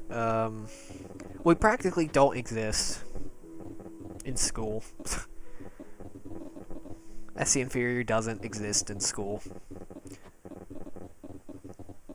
I practically didn't exist in high school unless it was under like very, very small circumstances. Floopy. Oh, Floopy. I didn't know. I was going crazy there. I hate the fact that it's red. What's up, Tavi?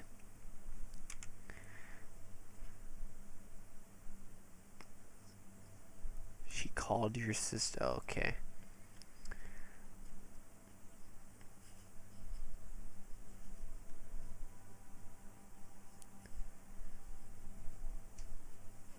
That's actually really sad.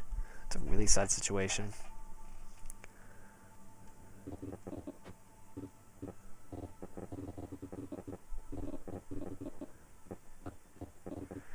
The sad thing is we kind of just let things happen because we're so afraid of how we're coming off to people. It's really sad. The way we can deal with the way we deal with situations is it's so contradictory.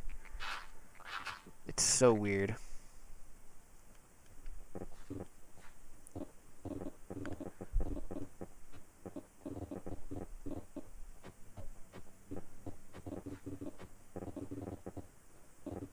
I wouldn't say focus on your studies. Studying doesn't really do much unless you're like... Actually, there really isn't any point in focusing on your studies unless you're going to like engineering or medical school. That's when you should actually focus on your studies, like truly focus on them. But other than that, you should actually just focus on life skills, I guess, is a good way to put it. Focus on improving yourself.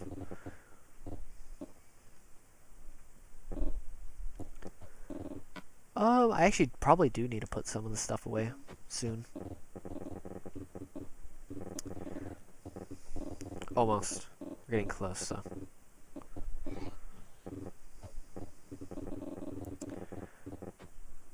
Life skills. Self-improvement. That's why I talk about this science on this channel, that psychology. It's 'cause for self-improvement. It's very useful. And helping other people improve. Because that'll benefit you a lot more.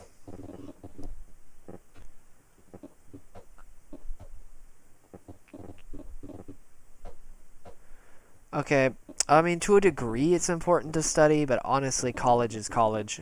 Seriously, dude.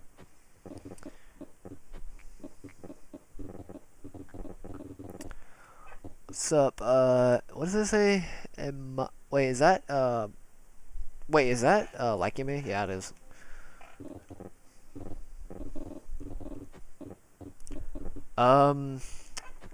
Floopy, it's Okay, it's a mixture of nurture versus nature. That's why I teach this science. Go look up C.S. Joseph and you'll see what I'm talking about. This science is the reason I'm talking about it. Studies is one thing, but learning about yourself is way more important, trust me. It's literally, but you're just regurgitating information. All the stuff in college, majority of stuff in college is theoretical. It doesn't help you.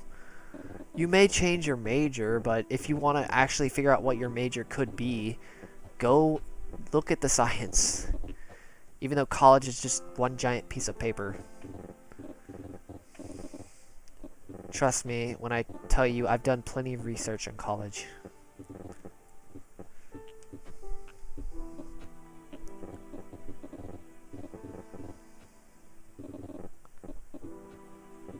Oh, you already watched them? That's interesting. Okay, the only exception to the studies thing, okay, studies in general, I mean, I guess if you want to become really good at academics, I guess. That's the only exception I have. That's the only exception if you're trying to be an academic, like, let's just say professor or something like that, or being a teacher or something like that. That's the only exception. But even then, you still should just focus on your own self and not the piece of paper.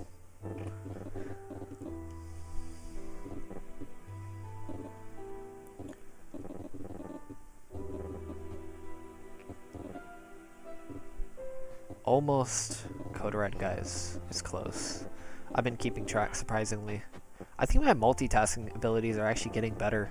It's weird.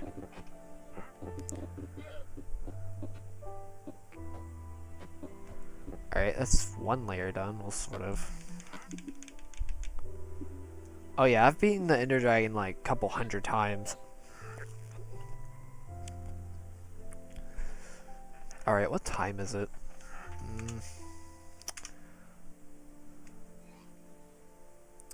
How long have I been streaming for? I need to fill in this lava. I'll fill in this lava and then end the stream. Let's go with that. Because it's basically 9:30 and I'm trying to keep a consistent sleep schedule for once in my life. I've beaten the Ender Dragon like 300-400 times. I don't even know how many, honestly.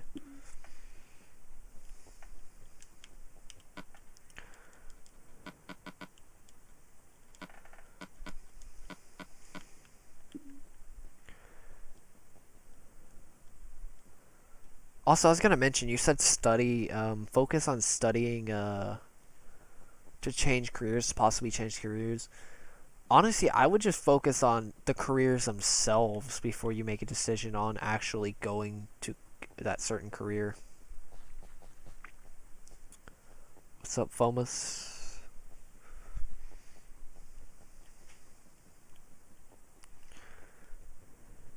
Yeah, pretty much. I reset the Ender Dragon.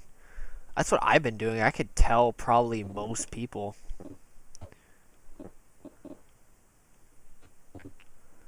I could probably tell most people what career to go to. College or not college, honestly. Most of them. I can't even really tell INTJs what to go with, because honestly they don't need college, even though they value credentials. Even though they don't actually need it. Even though they do benefit a bit from studying things. But honestly, they really don't need it.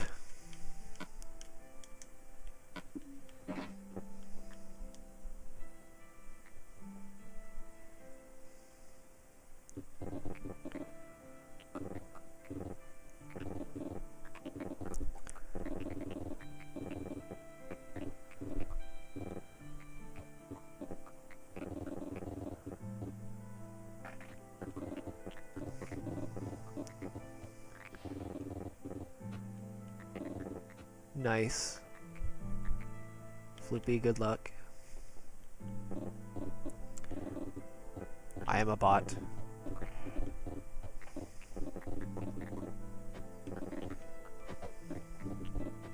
Of course I'm a bot.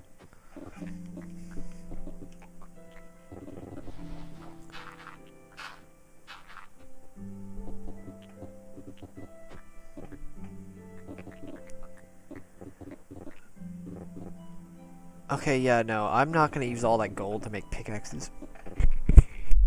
The biggest waste of time. Honestly. Think about how much I have to mine. That would be insane. Alright, see ya, Floopy. Yeah, this definitely when her robot notices intensifies. It's kind of weird though, because I'm not that robotic in terms of emotions, but I'm pretty robotic when it comes to doing things. Like, I'm like one of those arm bots from, like on the car automotive dealers or automotive factories. That's pretty much it.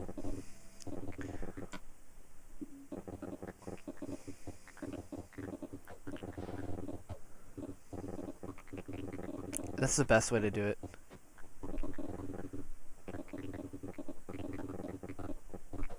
Oh. Okay.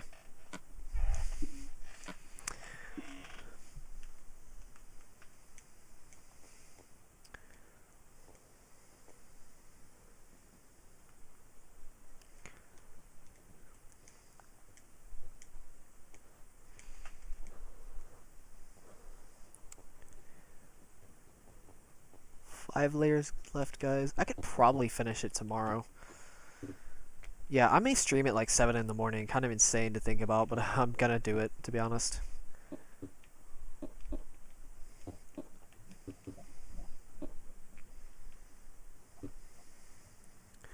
I'm not surprised. You probably do act like a bot. NI hero types are very robotic. I think it's an SC inferior. It's an NI hero with an SC inferior. It's just kind of like, I'm just gonna do this one thing for like literally hours on end without breathing almost. Honestly, we're kind of just robotic in nature because we just stare at something for like 5 minutes before something gets our attention, and then we just leave it again. And then we just start staring again.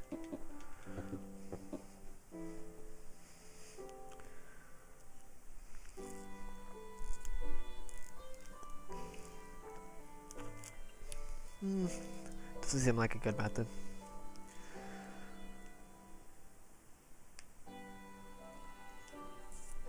I can't really think of anybody. I mean, you could say like INTPs could be very robotic because they have FI Demon, but that's just basing it. That's just emotional basis, though. Like, I mean, there is robot. I know robots technically, by definition, at least for most definitions, are doing things without feeling. But I think INFJs are probably the most. I mean, they can be the most robotic, is what I mean. Definitely, trust me on that one. Especially since I don't really make decisions based off of feeling with FI child, FI critic, and if I can just ignore that, function, I basically become this like weird task bot that just practice things a million times.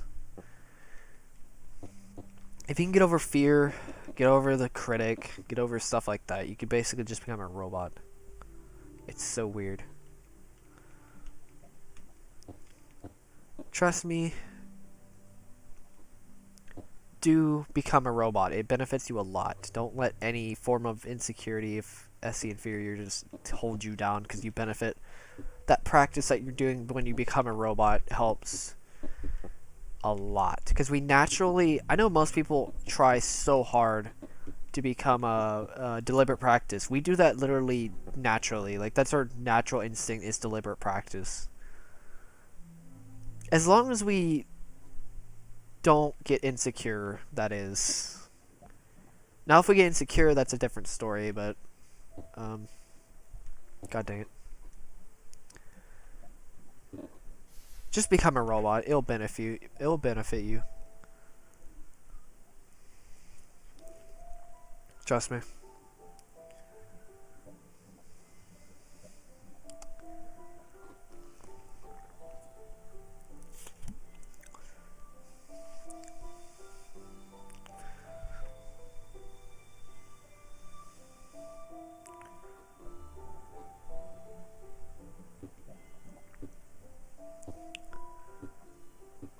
Like, we have it so easy when it comes to getting good at things. We could literally just...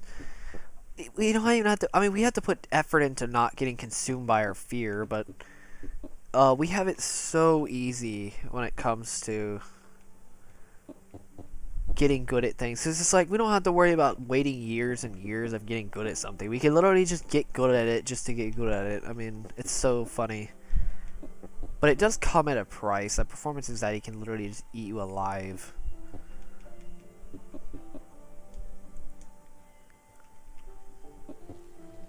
You can say that about all the inferior functions, though. It's actually really easy to tap into your inferior. You just have to know how to tap into it.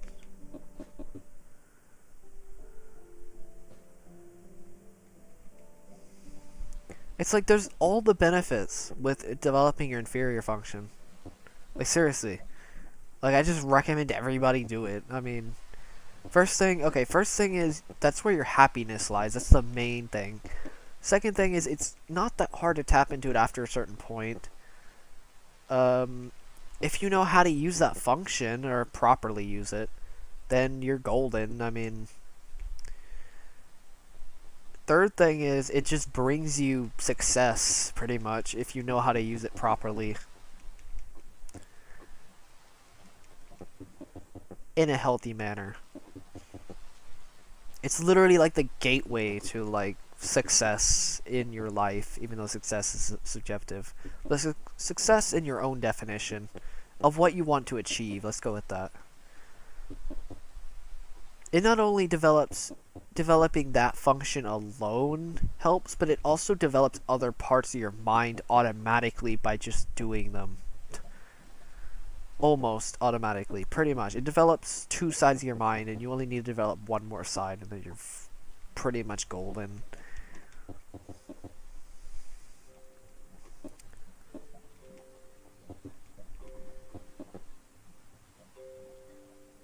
I'm not surprised you want to be remembered. I think it's an SE inferior thing again. I think. I'm not really too sure. I'm pretty sure. I think it's the SE inferior wanting to crave that SI to be remembered, if that makes sense. It's like that craving of like, hey, do you remember me? You should remember me. It's not to the point of my type, though, where it's like legacy, you know? Like mining the world.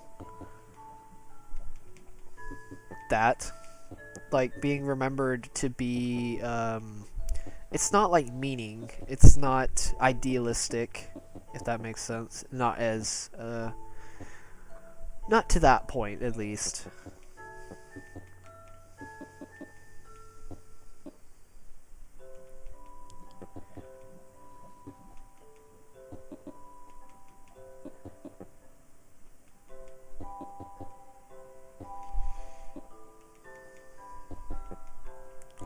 Kind of weird though that we come off in two different ways, at least with our inferior.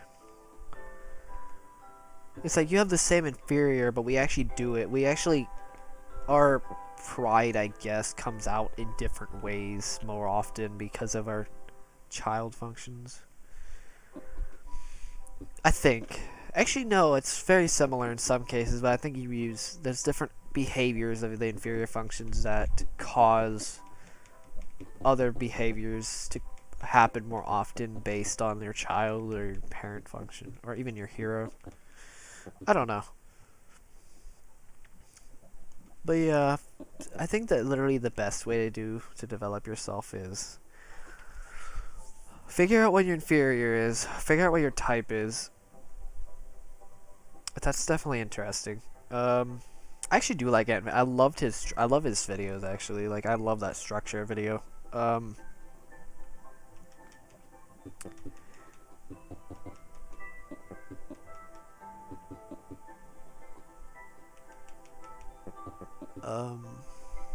So yeah, this is pretty much the roadmap to developing yourself. You figure out your type, figure out how the functions work, figure out the attitudes of your type. Obviously, just look up whatever your type is.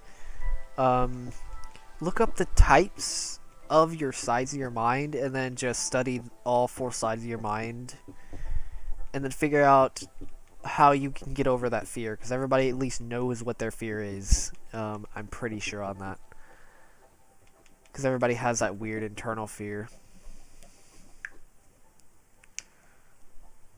It's really weird how everybody oh god, everybody has a fear like that. It's like ingrained into everybody. It's so weird how that works.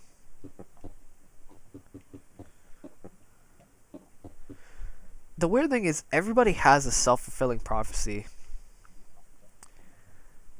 It's the you want to become something that the opposite of you, but the thing is you're afraid to do it anyway, and you don't do it because you're afraid of doing it. It's so weird.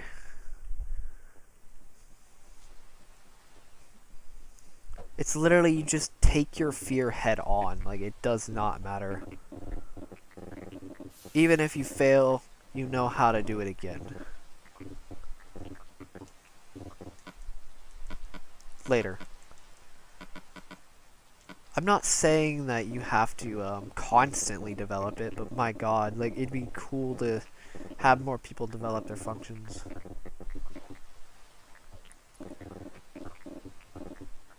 And it'd be useful for everybody else anyway, so it's like, and you could define your purpose. Everybody's inferior function defines their purpose pretty much. Or pretty much almost defines their purpose. I don't know, it depends on your type, but to some degree it kind of defines your purpose. I wouldn't say it's like your ultimate purpose.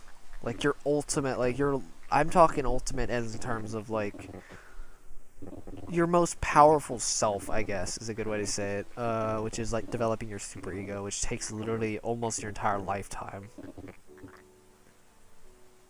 Alright, see ya, Savvy. I was gonna end the stream soon anyway, after I get rid of this lava, so don't worry about that.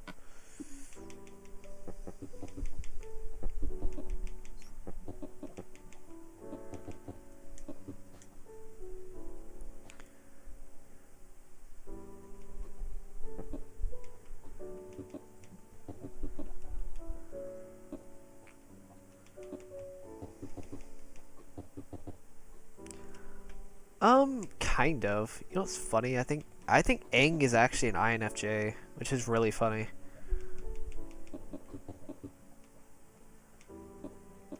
I'm pretty sure he is. I'm not the only one that mentioned that. I think CS Joseph also kind of speculates that as well. I don't actually know though. I'm fairly certain he is one.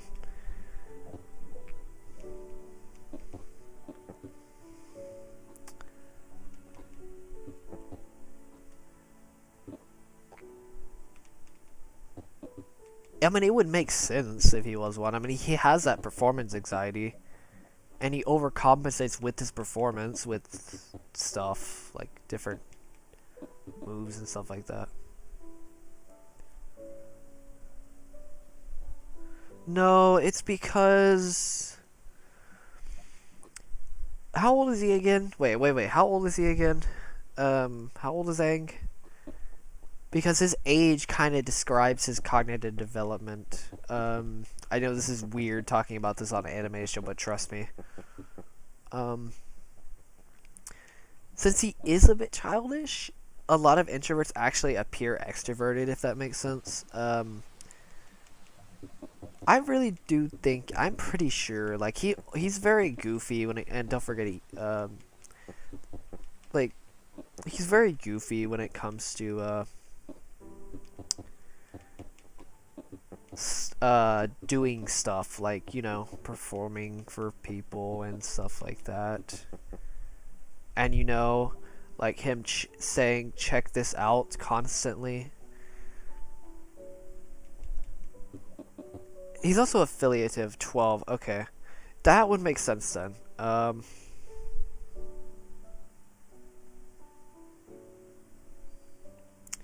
don't know. It's just, I don't think he's as extrovert as you think he is.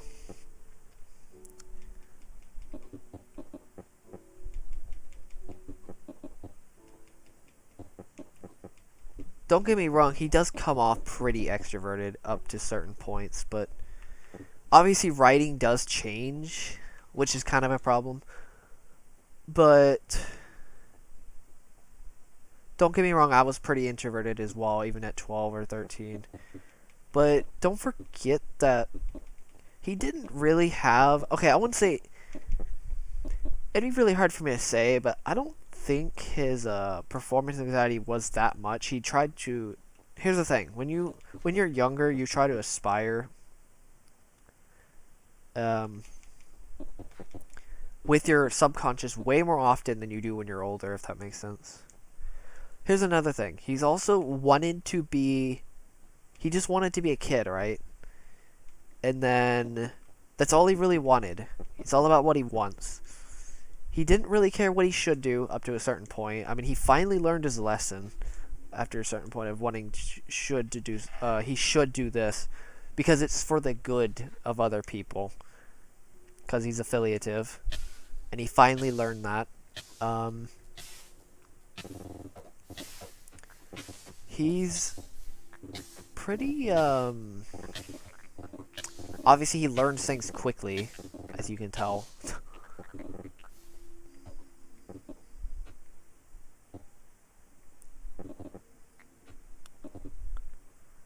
No, I see why you're trying to compare him, but it's like it has to do a lot with that SE inferior aspiration. Because you got to think he is a bit childish, so it's not like it'd be hard for me to compare. Because I know I was fairly, I'm not gonna say I was super extroverted, but I definitely was a bit more extroverted when I was younger. Or I would switch extroversion way faster than I would now. Compared to because that performance anxiety didn't really kick in until like middle school, but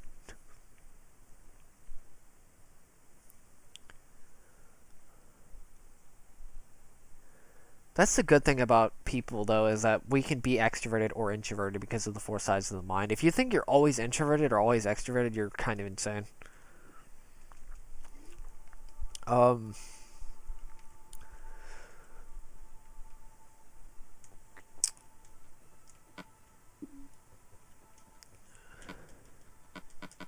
You may naturally go to being but you won't always be in an extroverted or introverted state. Weirdly enough, ambiversion doesn't exist either, so if you think that's the thing, throw that out of the window. Because that also doesn't exist.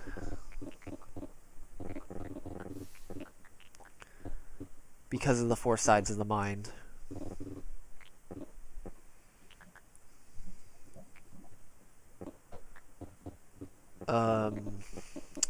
Yeah. I think there's, he's also pretty, Aang is also pretty, I'd have to watch a little bit more of the show to do more research, but just to see.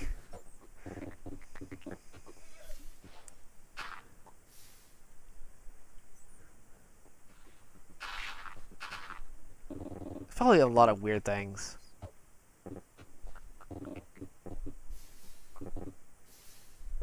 Not entirely. No, not entirely, Lightning. It doesn't always happen like that. Like, for example, like me for sales, I'd have to activate into my ENFP or ENFP unconscious to do sales correctly. I could do it, and it's pretty fulfilling. It would be pretty fulfilling. Here's another thing. You want to kind of actually be in your opposite. So, remember how I said you aspire and you're happiest with your inferior? Your inferior is an opposite of your function, opposite of your stack. Which, guess what? Is an extroverted or an introverted, depending on if you're an extrovert or an introvert. So, if you're an introvert, you kind of want to be an extrovert. And if you're introverted, you want to, or if you're extroverted, you kind of want to be an introvert in a way, if that makes sense. Obviously, extroverts by themselves are a bit more adaptable when it comes to job choices or that type of thing, if that makes sense.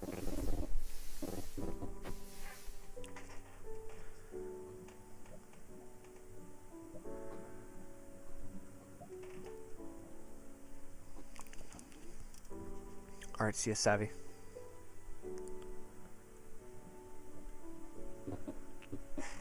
Even though it may be terrifying, you still get the fulfillment depending on your job. Obviously, it still depends on your job, but you can handle extroverted jobs. Like I could handle them. As long as they give fulfillment. Like sales is a good example. Like the job right now is technically extroverted because it uses SE inferior. It uses I have to utilize my ESTP subconscious.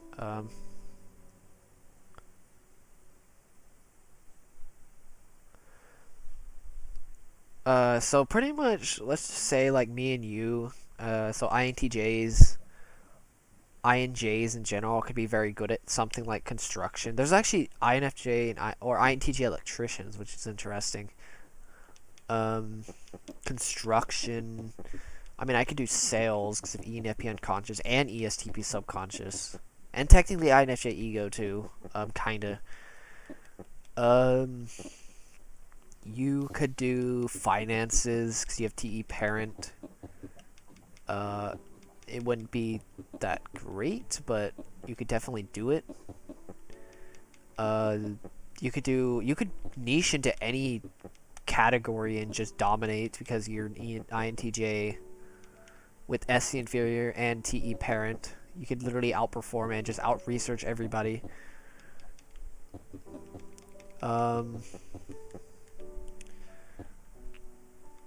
ISFJs can do practically anything as long as they're pretty useful to other people. Kind of similar to INFJs, except for it's for the sake of INFJs, it's being useful in the sense of doing the job correctly, I guess.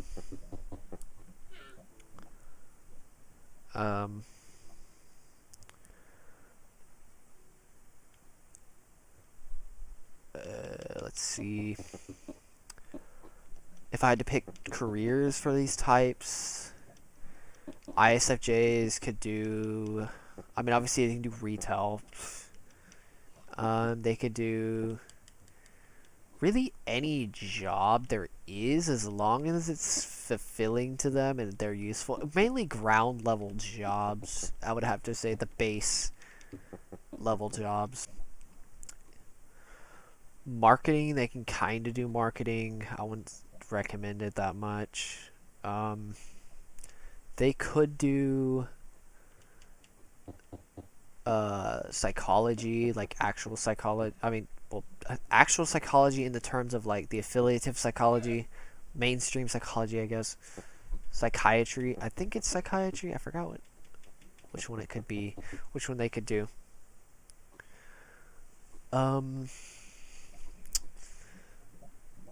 Military, you could join the military. ISFJs probably benefit they benefit a lot from doing the military.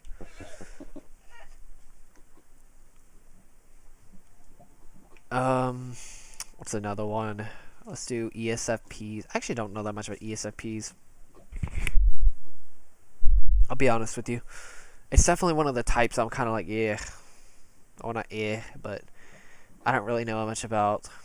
Almost at all. I actually don't even think I know a single ESFP in my life. They can do finances because of TE child. Kind of similar to INTJs, just it's more. I don't really know. I'm not gonna actually give much criticism with ESFPs because I don't actually know them well enough to give any criticism. Okay, I guess if you talk about degrees as well, they could do. Actually, no. Let's go with ESFJs. ESFJs can do nursing, medical. Really, they benefit a lot from college. Bartending, even for like if you don't want to do that, something like that. They could technically do construction. All high SI users can do construction because they have an SE unconscious, and they can just develop it. Because, you know, the US is very unconscious focused and they can develop it way easier than I can. Trust me. I think the types that benefit the most from college are SJs or even ESTJs are like the standard, literally TE standard. It's kind of a weird joke, but they're the standard for the US pretty much.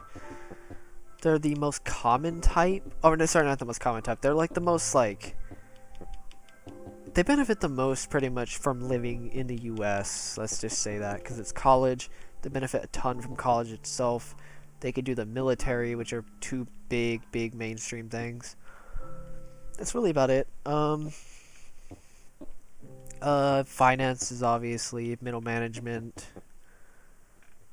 What else is there?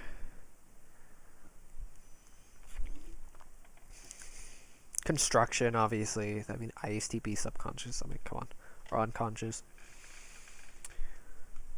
Teaching. Not even just teaching, professors.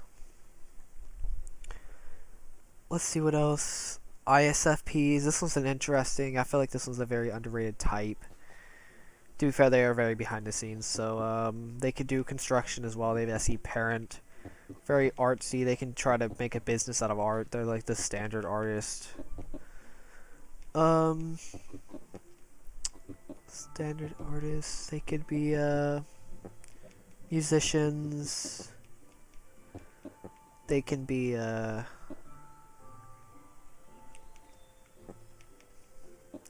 pretty good at finances as well with T inferior.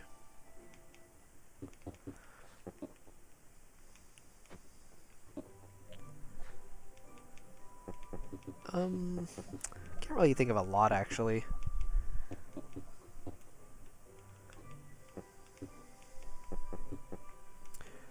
Finances because ENTJ subconscious real estate agent. They could do that, kinda, as long as they can get over their fear of like not thinking bad of other people thinking bad about them.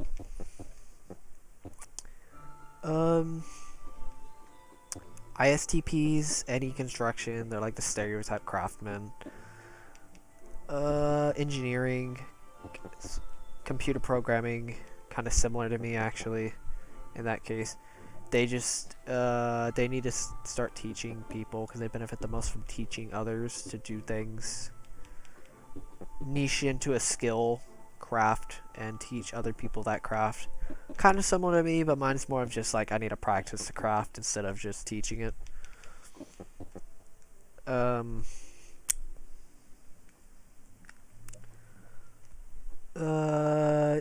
ESTP is very similar. What other types I'm trying to think of that are INFPs, kind of similar to ESTJs. Except for instead of doing like academics as much, they should actually start doing non-fiction research and actually develop a philosophy based on that research and create philosophy so other people like my type can execute.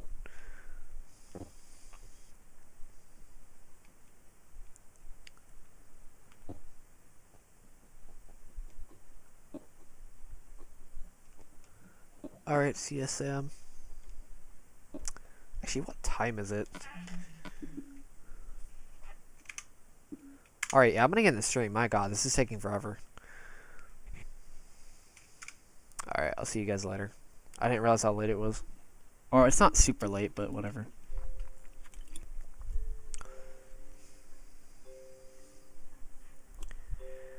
Alright, I'll see you guys later.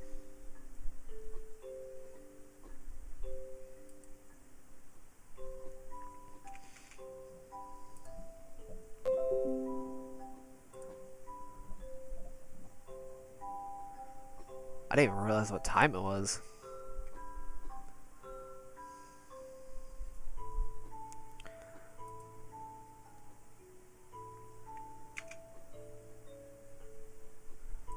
God, that takes forever to get rid of all that lava. Okay, bye. Also, I will drink water. I'll drink it right now, actually. Alright.